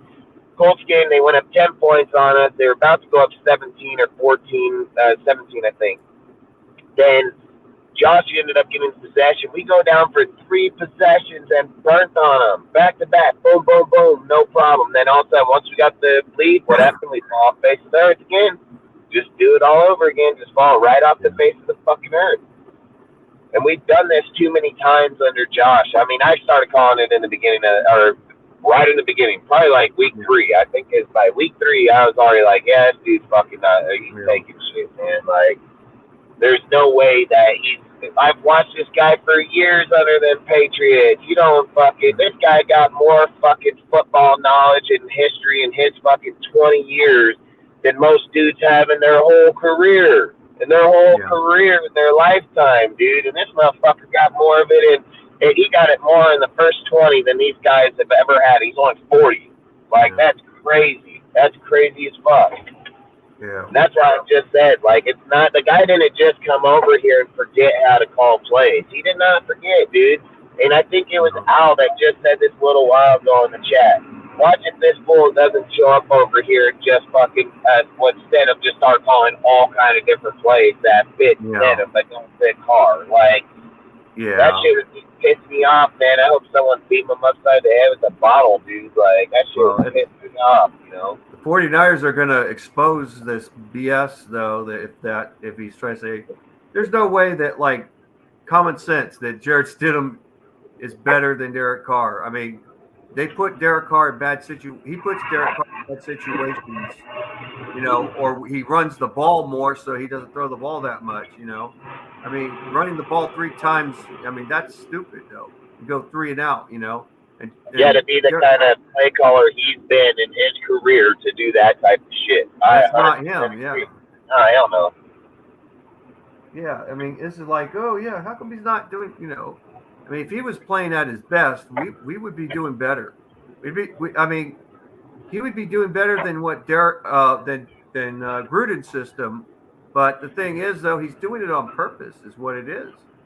But he's going to find out how hard it is when you lose some good players and try to replace them, you know, especially against a very tough AFC West division. I mean, and I understand like what Down Under was saying. You got to have a quarterback though that could mentor. But you know, Tom Brady's not going to mentor nobody. The only guy that's going to mentor the young quarterback is going to be Jarrett Stidham. You know, and Jarrett Stidham's a yes man too, just like Derek Carr. He's not a true starting quarterback. He never will be. You know, that's just the way. Hell no. Bill Belichick said out of his own mouth, send a main option A, B, C, or D. Yeah. I think he was going to be the water boy last year. He decided to trade him to us because the only thing he was going to be is instead of being a backup quarterback or a third string, probably water boy, you know. Hey, you know what the thing about Kyle is in that deal? He at least acknowledges that he needs to run him out of that formation where Josh don't acknowledge that shit. Yeah. I think Josh McDaniels likes to be arrogant, and he shouldn't be liking to be arrogant. You know, you've got to be more cautious when you're back as a head coach. And to me, he's still considered like a rookie, even though he's had coaching experience when he was with Denver. But he acts like he's this great shit of a head coach when he's not, you know. He's got to prove it. He feels like he doesn't have to prove it. And he could do whatever the fuck he wants. And that's a bad thing. And, you know, that's what's going to lead the Raiders to darker days if he's going to be like that with this whole team. No matter how great of a play caller he is, you know, people, they get pissed off, and you know, and people, you know, I mean, like Devontae Adams, his morale is very high. He's going to play. He said he's going to play the entire season, but you know, he's real pissed off. But you know, he doesn't know if Derek Carr is going to be gone. He has a feeling he is, and if he's gone, he's gone. He let everybody already know that. You know, he already did. Damn, you there? What's up? Yeah, they're putting the pressure. No, heck no. Okay. So you ready to take my order? Yeah, I can. All right.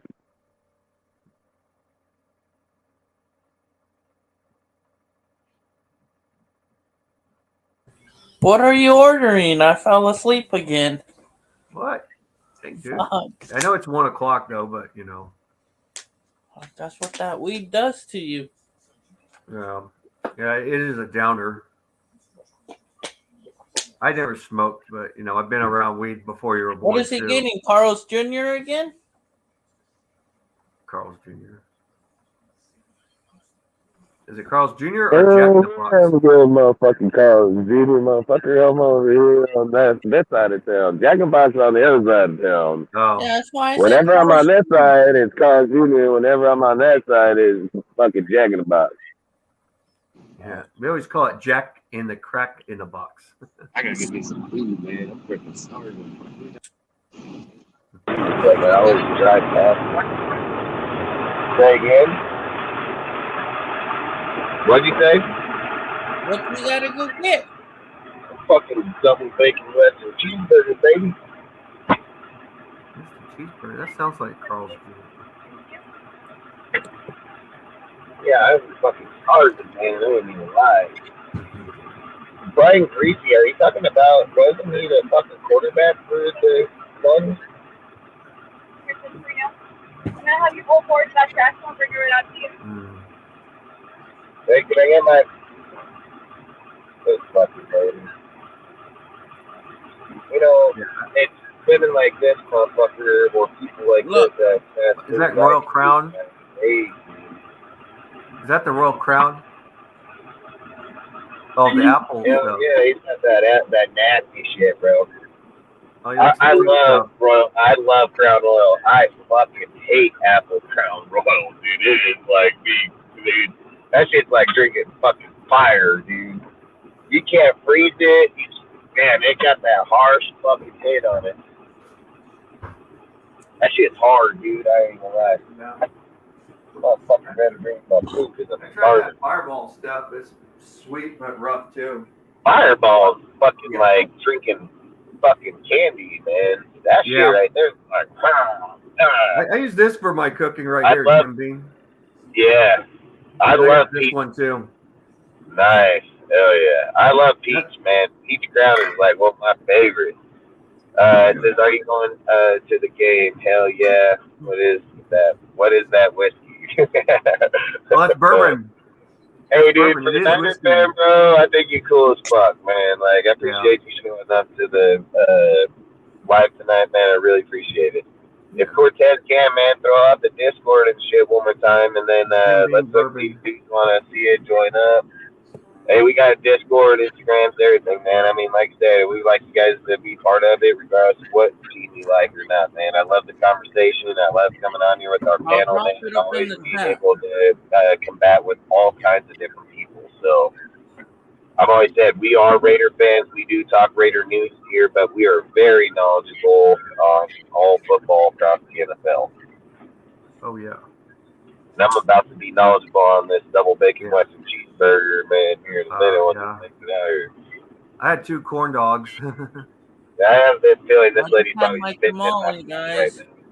Jim Bean is a bomb with Coke. Yeah, Coke is good with like Jim whiskey Bean, or rum. But I'm not a mixed drink person, though. I'll just drink it straight up. Tamales and whiskey. No, that'll just put you to sleep a little bit. What is it? Which one? We said tamales and whiskey. So if you guys are just thinking, man, going forward, what is like your guys' expectation going into the off season? Like, do you really think in these next 2 games, playing Stidham, that we even have a chance to win?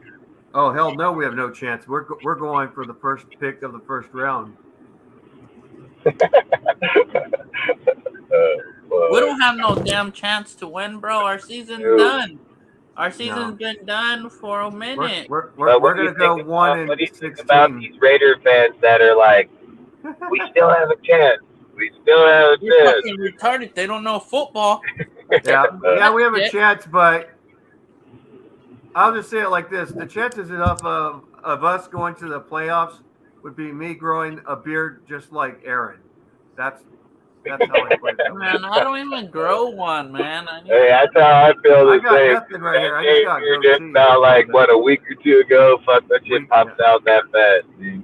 Shit, bro, it's been like a month. I know it don't pop out as fast as this lady's supposed to bring my food, but hey. Fuck, bro, she's lagging it still? Dude, I'm telling you, man, these motherfuckers in Oregon, dude, I've never been to fast food where it been take 20 minutes to bring me my food, man, like straight up. Hey, bro, over here at Burger King, bro, they only got like 3 or 4 people working. Oh yeah, the Burger King's slower, but the food is hotter though.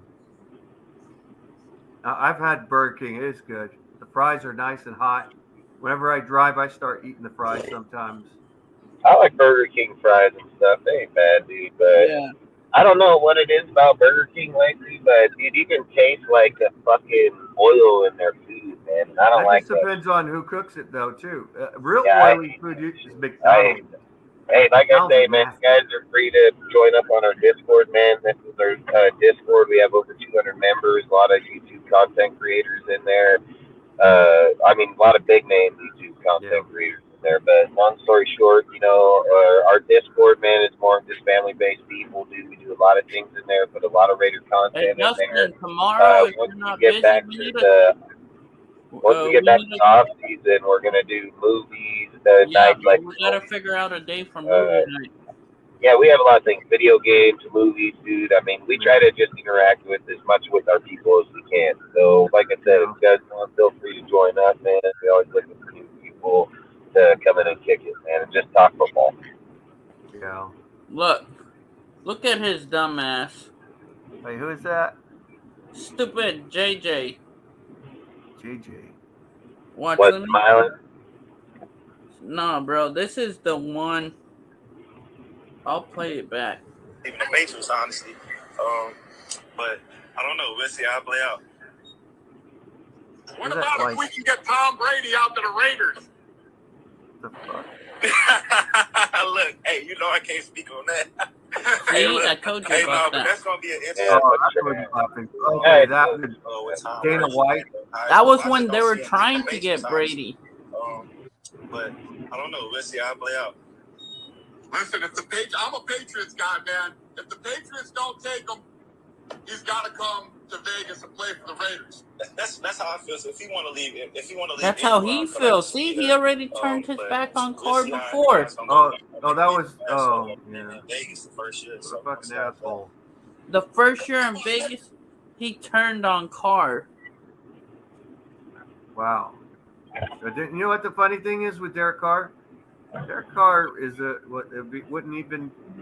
You could get pissed off. I'd be pissed off. I'd say, this motherfucker, I'll send this motherfucker out to get dried or something, or out. But, you know, that's one thing you don't ever say about your quarterback. You're a running back. That's your general. You don't do that, you know? I don't know how he can just be like, oh, we'll see about how, like, you got to stand up for your team, man. Yeah, Derek Carr stands up for your dudes. You can't just be like, oh, yeah, fucking left on time. I'd have been like, yeah, fuck Tom Brady. We're fucking Raiders. Yeah, bro, but like that's what made me lose respect, bro. Yeah. You know what the crazy thing is now? Quarterback. There could be a karma where the Raiders just franchise tag Josh Jacobs, and then trade him for a first-round pick or a second-round pick.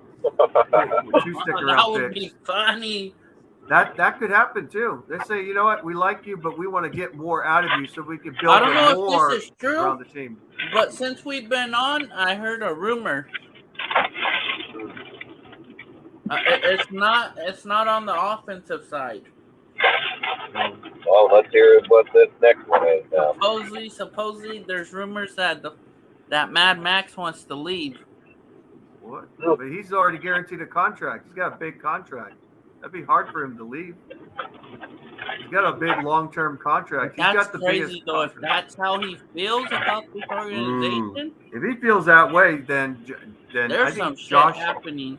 Josh McDaniels needs to change his fucking tone and Who say, you know said what? this? I gotta hear it. No. It was up on Facebook. I don't know if it's true. That's Yeah, why that guy probably isn't. Fucking fake, bro. That guy. Yeah. It's just a Yeah, Max Crosby, he's just going to go with his That kid contract made, and everything. bro. And I understand he made things, but that fool got his whole family, his kid, everything there. Yeah, he he's not ain't going to do that anything. route nowhere right and now. his parents just moved there recently. It's a business, and he's going to say that. It's a business. I don't like how it goes, but it's just the way it is, and that's what he's going to say. And I don't blame Mad Max. I have nothing against him for saying that. Yes, Carr definitely bleeds silver and black. But you know what, though? Yeah, he should have retired. You know, that's why his woman left him, because he didn't retire. He retired and then didn't stay retired, decided to go back in. You know, and this is what my dad said, and he says this as a married man. He said that, you know what? You got to think more about your family than yourself, you know. It doesn't matter how great you are. Brand new newborn baby kid. You've already put yourself in Vegas. You're not looking at Bruce that ship. Yeah, definitely. Mad Max isn't going to do that. He's going to stay with the team through good times and bad times. That's not even that. There's a difference between Max and Devontae. Max is a franchise player for the Raiders. Devontae was already a big name when he came here. Yeah. He came to win. That's what he came to do. Max is Raider from true from the beginning. I'm not saying Devontae ain't. Yeah. I'm just saying when you draft your player in these years, I think he has a little bit more substantial ground on that end than it would be for Devontae by far. Yeah, because you know what? It's really bad for Josh McDaniels now, because it's not good for him. It's bad publicity. I mean, he's looking really bad. A lot of people are now starting to look at him a little bit like, you're going to really get rid of Derek Carr, and then Devontae Adams is going to leave too. You know, it's like this. What's going on? Do you really want to win? That's what people will say. You know, I'm not even saying me. I'm just saying anyone else. I don't even like the idea, though. These last few games, man. Yeah. He's going to have a lot to fucking speak up for it. I don't care if it's Mark or not. The Raider Nation will bash that motherfucker all off season like no tomorrow, every chance they get. Yeah, well, you know, it's going to be not good for us. You know, it's going to be like, I do agree with what Al's Ghost said. It's going to be a dark omen, and he believes that Carr's going to be gone and then Vontae's going to be gone, and it's going to be a dark days ahead for the Raiders. And much as I hate to say it, I hope it's not true. I really hope it's not, but I have a feeling he could be right, and I just hope this feeling is wrong. You know. Who is this? Al's Ghost. What'd he say? No, I mean, he said that to us before. He says, I have a feeling that Derek Carr is going to be gone, and then Devontae's going to be gone, and it's going to be a dark day for the Raiders. You know, it's going to be really bad. You know, I remember when he said that, yeah. Yeah.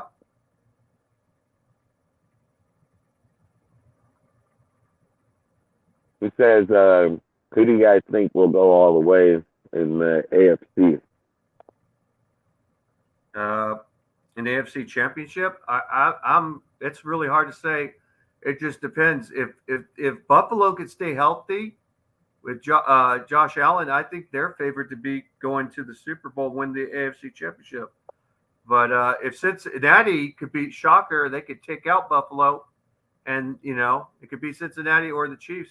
If the Chiefs face Buffalo, I think Buffalo's got them. That's what I think New England wins. Oh, New England? What? New England winning? Just kidding. I'm just kidding. Mac Jones is garbage. If Max Patricia got them to the Super Bowl, I would. Dude. I'd say Buffalo and Eagles in the Super Bowl. That's a crazy one. As much as I hate to say it, man, I wouldn't be surprised if the Bengals ended up back there again. That's a good possibility. I mean, they're they just didn't playing look good like they were football at the coming right back. time. They were like going down and then they went right back up. I mean, the Chiefs went that way too last year. They were going down, and I'll pick the right Bengals for me. Bengals Super Bowl. Against Bengals and Philadelphia. Eagles. I think the Eagles are very favored to go. I mean, they could drop, but I don't think they're going to drop. I think it's going to be Eagles definitely going. I think what'll happen with the Niners, like I said, they're a good team. I think they're going to hit a game somewhere along this line with the Cowboys or with the Eagles where the points aren't going to get put up. That's all. That's the only reason why I think they'll end up getting weeded out is that Purdy. I don't think Purdy's going to go up against them and put up 35. No, he's not. It's going to be a low scoring game. And the problem with Jalen Hurts, 13-10 or something games. He does make a difference over Gardner Minshew by far. And Dak, I think the Niners can beat Dak because he just throws interceptions. This motherfucker, all he's been doing throwing interceptions all year. But I think Philadelphia is going to be the team, man. I really do. Yeah, I think they just got so many weapons offensively, defensively. AJ Brown and fucking Smith are coming on. You got Miles. You got a lot. I think for me, it's going to be the Bengals versus the Eagles.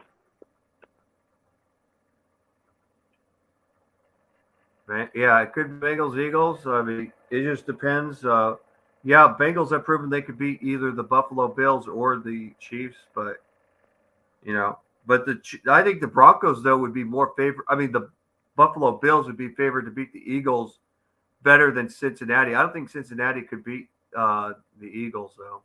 I think the Eagles would. I think Cincinnati would give them the best chance because of the offense. Yeah, well, I think what I'm saying is, I mean, any other game, but I just think the Eagles' defense it would be too much, and they would put a lot of pressure, and they got a pretty good secondary too, the Eagles.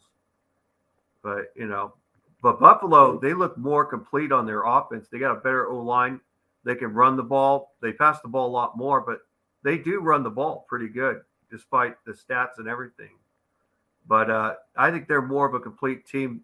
They look more complete than any team in the AFC. And the Eagles, they look really complete. So I think it would be a monster fight between the Eagles and the Buffalo Bills. I think that would probably be the better game.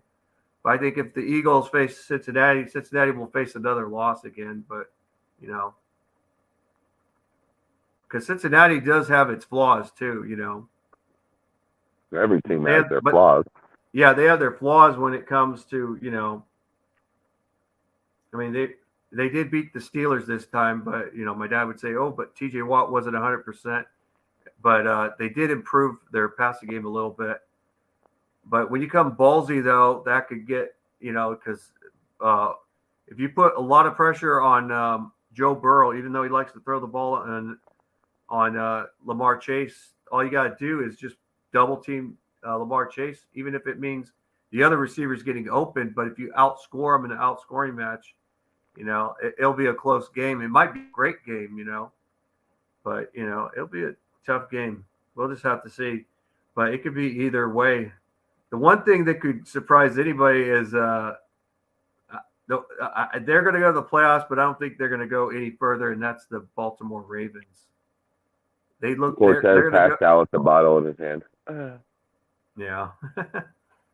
I think the Ravens are the one team that don't belong in the playoffs, but it's because of injuries and, I've always said those NFC games when you're playing Niners, Cowboys, Eagles, that's history right there. Those are always good games, man, and they always have been for all the NFL. I think the Eagles and the Cowboys would be a good game to see them, and if it goes to a playoff fight or something, I'd like to see that again. But I mean, the Cowboys, I think their defense is a little much. It's improved a little bit better, but I think with Dak, he's not real mobile, and if you put pressure in the middle, it's like he's a pocket quarterback. He's not a balanced or scrambling quarterback like he used to be, And I know people trash on Dak, but I think Dak is just not the same he used to be. That injury he got, it's messed him up, and he has to be. You're just saying Dak has his best season yet. Yeah. He didn't start till week 6. He got fucking 20 touchdowns and 14 interceptions. Like, what the fuck do you mean it's his best season yet? Yeah, what it is the teams are like blitzing the middle, and they want to. They know they don't respect him out of the pocket. They have no respect for him, and they're just going after him, taking chances. Even though Cowboys do run the ball, but they just have no respect for him. Yeah, but they moved to Pollard being on the outside, being the fast back, and then they're using Zeke as a power back now down there. Yeah. Pollard outside and Zeke is in the middle, but Zeke doesn't do too well. I think Pollard's the better running back, in my opinion, over Zeke, though. I agree with that right there. They are going through an injury patch right now. Yeah. But yeah. Cortez. Hey, Cortez, wake up. They passed out the bottle, guaranteed. Yeah. Maybe he's having a dream he went to the Playboy mansion or something. Hell no, he's having a dream he went to fucking gay midget porn, fucking, what is it, gay midget donkey porn. That's what he's dreaming of right now. I wouldn't have gone that bad. I would have just said he went to a Chippendales. That's just me being nice. He's down there in San Fran, dude, checking out them gay bars, dude. Easily. Oh, the Blue Oyster. He went to that clap your cheeks fucking bar. Yeah. But, no, man, I think we got a lot of good football coming ahead, dude. Especially playoffs. I love the playoffs, man. Even if we're not there. Yeah. I just love watching good teams play, man. I mean, I've always loved it. That's why, like I've always said, I'm a fan of the NFL first, dude, as my team. So. Yeah. I think, my brother's a Chiefs fan and all that, and I don't like the Chiefs. Still don't care. But I was chatting with him a little bit on Messenger. He's like saying, "Where's Derek Carr gonna go?" and all that. We're like, he jokes around, likes to pull my string a little bit, but And I was like, I was telling him, we're gonna suck real bad. You guys don't have to worry too much, Because Brock Purdy was waiting for this opportunity, saw his will at Iowa State.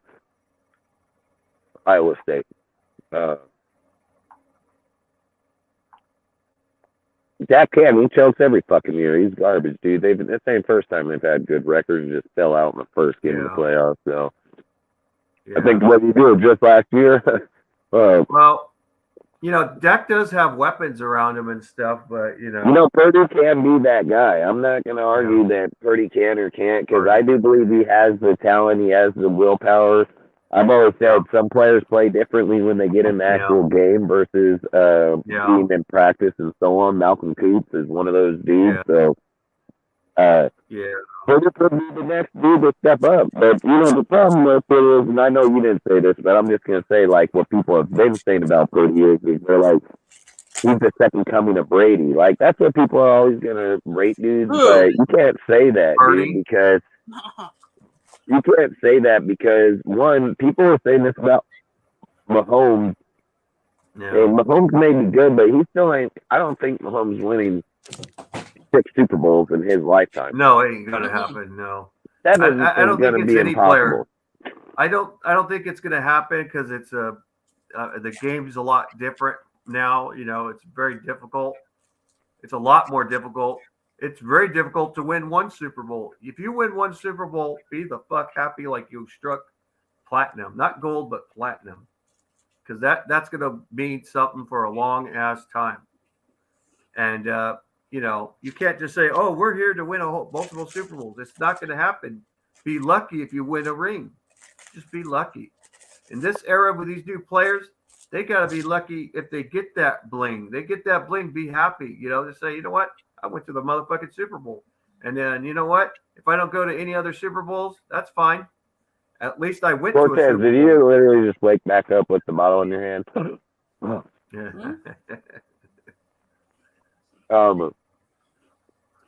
He says, I wasn't asleep. yeah, you were. About to take another. Purdy is a man of faith. He almost died in high school. Ow. Who? Purdy. How'd he almost die in high school from taking a test or something? No. I've almost died twice in my lifetime, though. I've almost died. One as a baby and one as an adult. When I was born, Devontae and Carl almost died rafting. Yep, rafting back in the day when they were at Fresno State. Yeah. Who do you guys think wins Offensive Player of the Year and Defensive Player of the Year? I like this guy. This guy got good questions. Let's see. That's Jalen Hurts? Could be. I'm saying JJ, bro.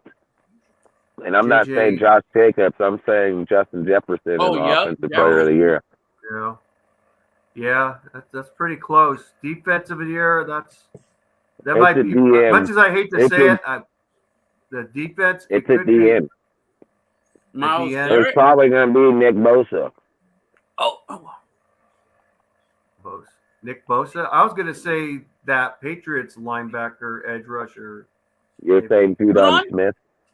Yeah, maybe. Judon. Both of them are every bit entitled to it equally. They both have the same season right now. I mean, if you think about it, Mad Max Crosby, if they made some better defensive plays, he could be defensive player if they had done it. But when you depend on him all the time, too far down. He's just too far. He said Purdy almost died from illness. Illness? Oh. No. He said Purdy almost died in high school because of illness. Illness, huh? Why did he go home? Did he go to school with a fever or something? Who's this person? Do you know him? No, he got those cheeks clapped in the bathroom. Sure, I'm done, guys. No, he pops up tonight in the deal. But appreciate you coming by, bro. We really do, man. Please like, subscribe, and join us on each Monday, Wednesday, and Friday. Oh, yeah, so... Join the Discord. Fucking do it all. We appreciate everybody. Hey, Dustin, if we're not doing nothing on the weekends, we should come up with what position that we want to do, and then I'll just get it all set up. We'll be preparing for a New Year's Day party. No, Rudy. When we start our Wednesdays shows. We're gonna scout college players. College players. We're gonna start scouting college players. Yeah. Bosa has a hood chance. I think Bosa has the best chance.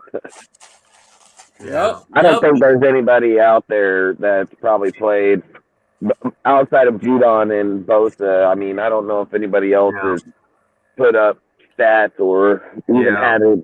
I mean, who else would it be? Who else would it be? No.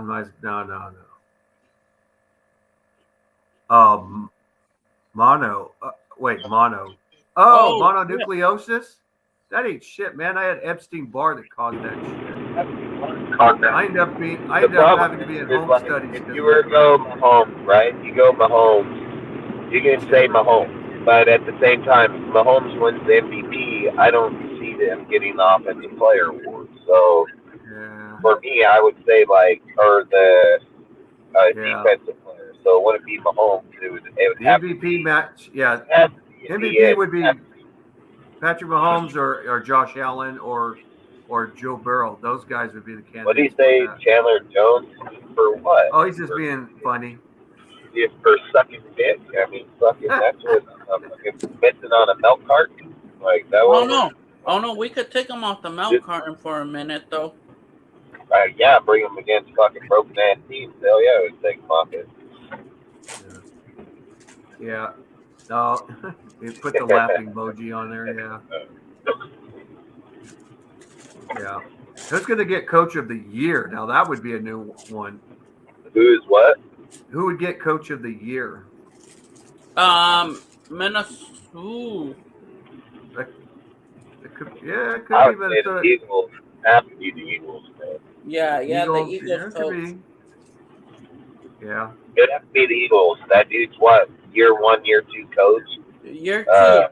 Yeah, year 2 coach. So the way he's turned that whole team around, dude, and not only that, he said in that podcast, dude, that when they asked him about where they see his team, he said, what did he say, 15-2? Like, that fucking guy, I mean, they've done pretty damn good. So I would have to say, me personally, Coach of the Year would go to, I'd say, I'd say it has to be, but I don't know, man. I look at the Giants because of what he's done with the Giants. I'm gonna say the Eagles. I don't care. I'm saying the Eagles. Yeah. No.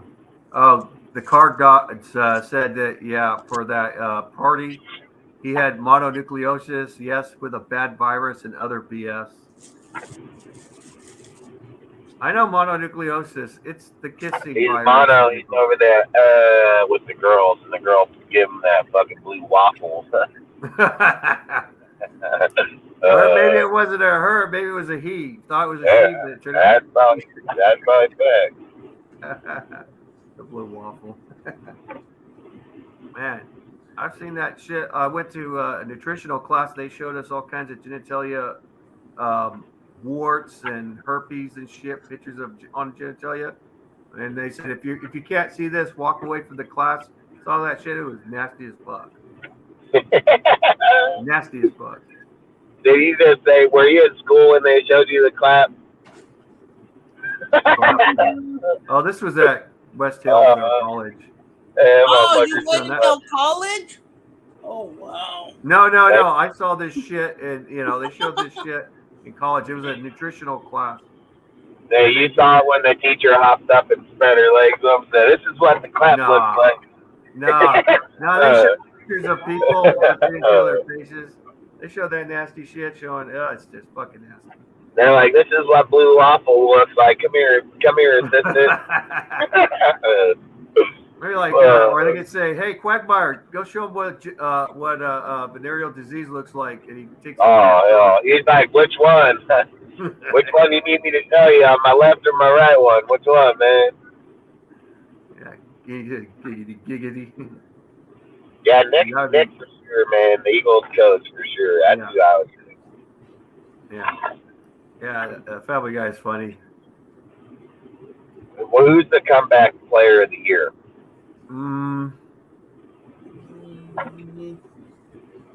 Some people might think Josh Jacob because he didn't have a good year last year.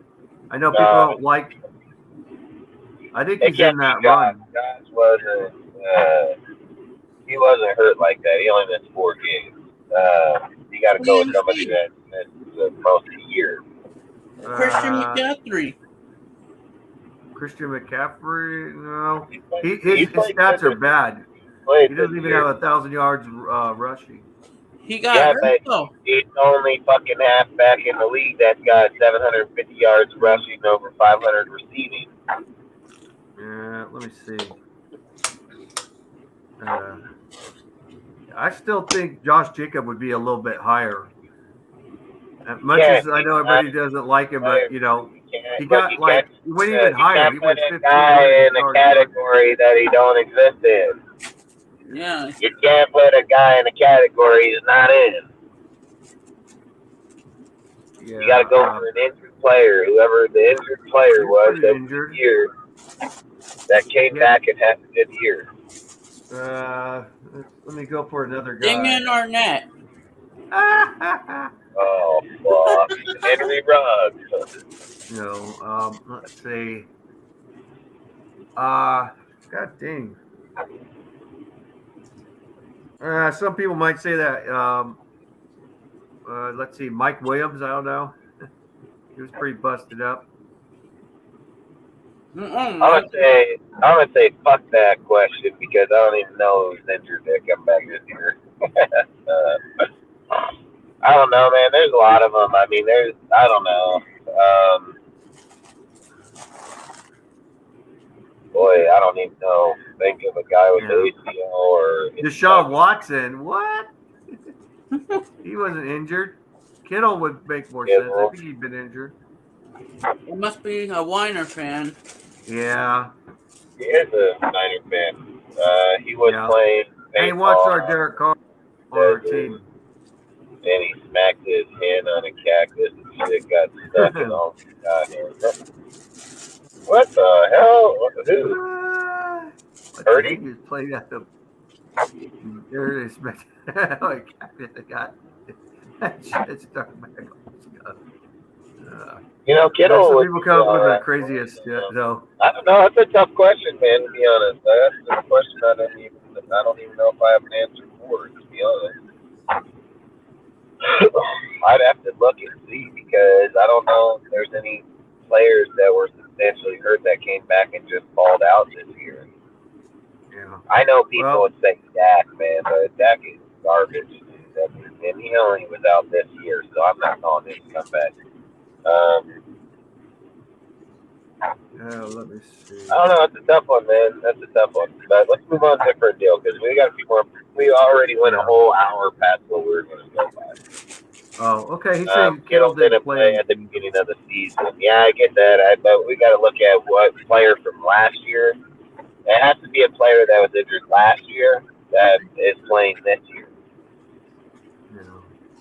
And I don't know any off of hand that I can say that are just playing better football than what they did last year. That's hard to say. Yeah, like I said, I asked the question, so I probably couldn't even give you the answer to be honest.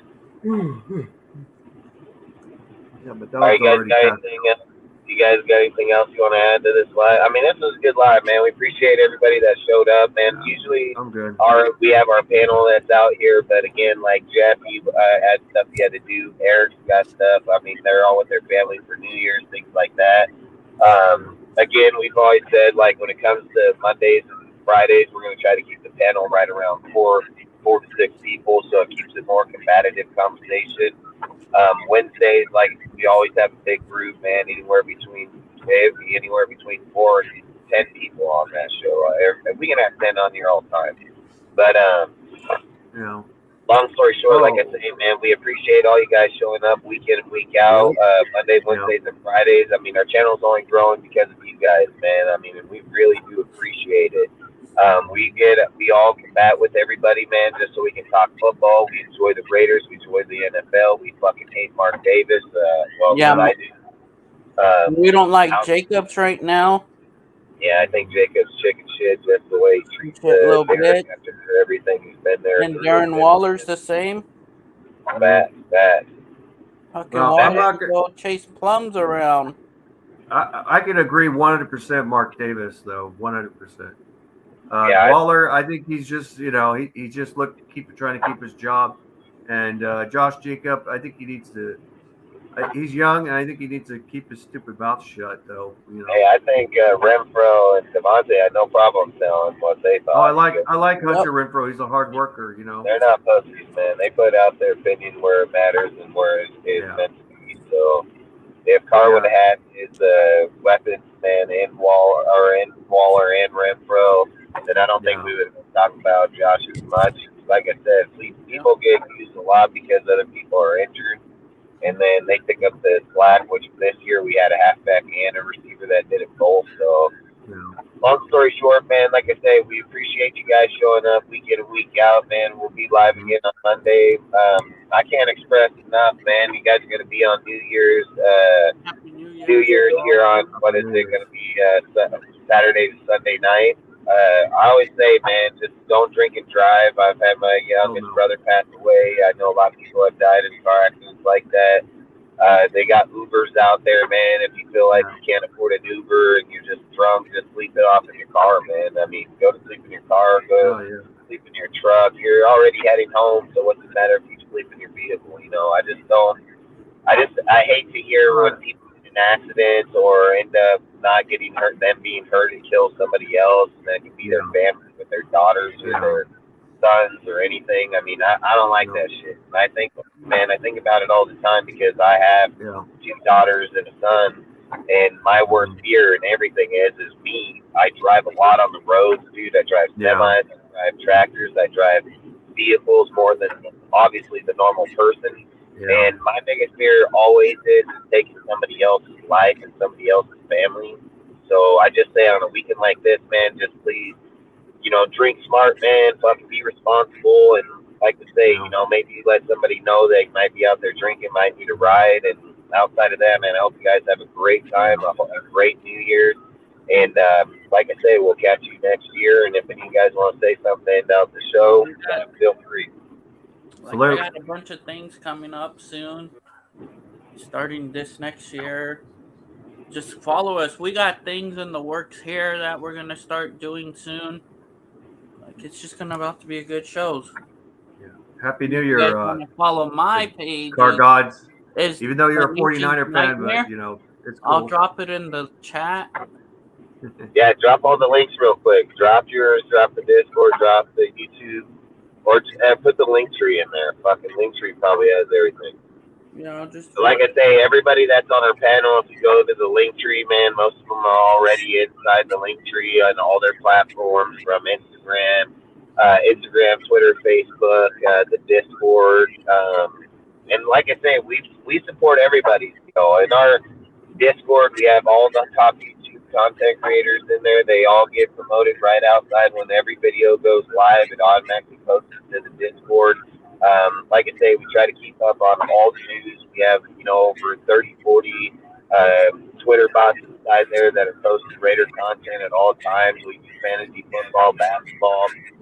We have Twitter bots that post information and sports and so on. Like I said, man, we try to build everything the best that we can in there, man. Try to put out the best content we can here. It's not scripted. Every single day, man, we all come up with new topics to speak on the show and just football in general. So I'm going to D&D. What's that? I'm going to D&D. Down and dirty? All right. But again, they'll get the links posted up in here. We're going to pop up out of here, man. We've been live for, almost 7 hours again, man. And, hey, look, you guys stay strong, bro. I'm not going to lie. I'm surprised by it, man. Like, so tonight we averaged a really, actually pretty good, substantial view count at mostly all of our lives. And I know we're down to, like, about 4 or 5 people in here right now, but we've been as high as 20 people tonight. So, I mean, I think that's a pretty good night for us. Yeah, bro, we had some good debates tonight with everybody. Hey, we appreciate Ozzy popping up in here and putting out his. I always love the combativeness. Appreciate Al Ghost popping up on here and having the conversation. He's got good knowledge. He's just a good knowledge dude about football, man, and he sees stuff the same way we do, and we'll try to keep them intertwined inside our lives going forward, because that's what it's about, is getting people to have good knowledge on it, bringing them up on our show, and then making you part of it. I mean, that's what we do. So, again, we're always going to have these shows where we're going to bring people on. We're going to have any type of football. We're going to be getting into the playoffs, so we'll quickly start talking about other teams. But again, we are always Raider fans first. I just like to make that clear. We are Raider fans.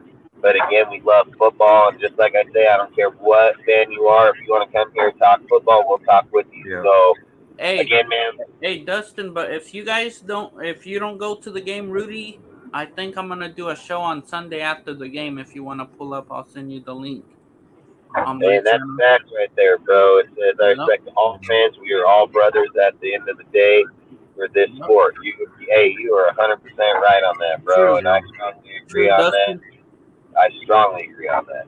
Yeah, true. Yeah. If you don't go to the game Sunday, and Rudy, if you want to talk after the game and say your half, how you felt about the game, I'm willing to do a channel. Oh yeah, do we a can channel. for sure. I could try and do that. Yeah, that would Yeah, be and then I'll like send I you guys said. the links. And like I said, man, we go live on multiple platforms. We have the DSR, which is the Death Star Report. We have DSR Aftermath, which is a sister group of what we do. We have Rick Cortez's platform that we do, Raider Nightmare. He's on there on Wednesdays. We have Twitch accounts for Aftermath and Death Star Report. So, again, man, we're trying to get across all platforms. We want to try to go live on Instagram when we go live on YouTube. We have a lot of things that are in the making that are going to be coming up next year. You got to remember, man, we just basically put all this together in what was it, November? Yeah. Or August. August when we started. We've been doing this for a long time till, some dude got the bright ass idea to delete our shit. But long story short, we put all this back together. I think it was somewhere around August, October. We've grown It pretty was damn October fast, after man. the incident with the idiot. Yeah, that's what I thought. Yeah. So we've grown pretty fast, dude. Like I said, our Instagram over 1,300 people, dude, and we just started that not even a few months back. So we really appreciate everybody, man, on everything. Our Discord's over 200 plus members. Twitter is over almost 900 now. I mean, we've grown really fast. And then, again, we appreciate all of you guys and everything you guys do for us.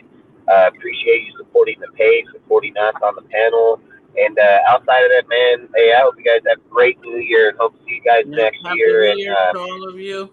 Yeah, happy Stay New Year's, safe. everyone. Don't drink and drive like Dustin said earlier. Just get an Uber, taxi, or just sleep in your car or sleep at wherever you're at. Don't save a life, man. It's like, we all want to have a better year. Like this whole year was bad for me. Dustin, Rudy knows, but it's gonna be a better year this coming year. 2023 is going to be a year to look forward to, man. I really do believe that. I do believe it'll be a change for a lot of good things and not the worst. I understand people don't like change because they're not comfortable to it, but sometimes change is the best thing, I've always said people that get stuck in old rhythms are people that get stuck in the past. It's people that are willing to adapt to change is what ends up going forward to be able to see things in a different view. I spoke on this earlier today that when you get coached underneath a certain coach or a certain program and you just take their shit and think it's going to keep working through life, that's not how it works. You take something that they molded and you make it better. That's what makes it better. That's what makes you unique, and that's what makes your team or you going in the history book. So outside of that, man, again, I appreciate every single one of you guys. Every one of you guys showing up here tonight.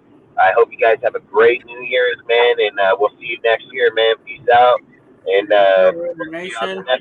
Later, everyone.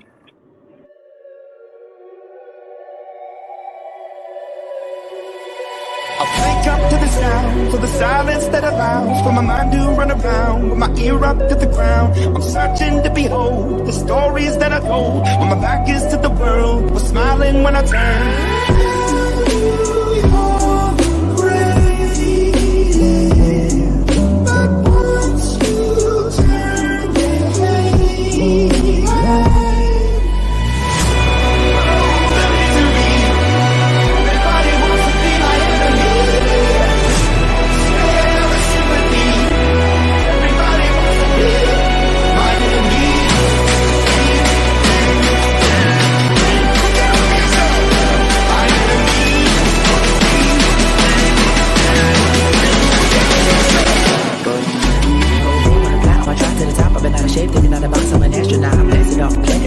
Catastrophe and it matters more because I had it. Now I had a part of my wreaking havoc on an opposition. Kinda shocking. They want a static with position. I'm automatic. Quarterback, I ain't talking shit.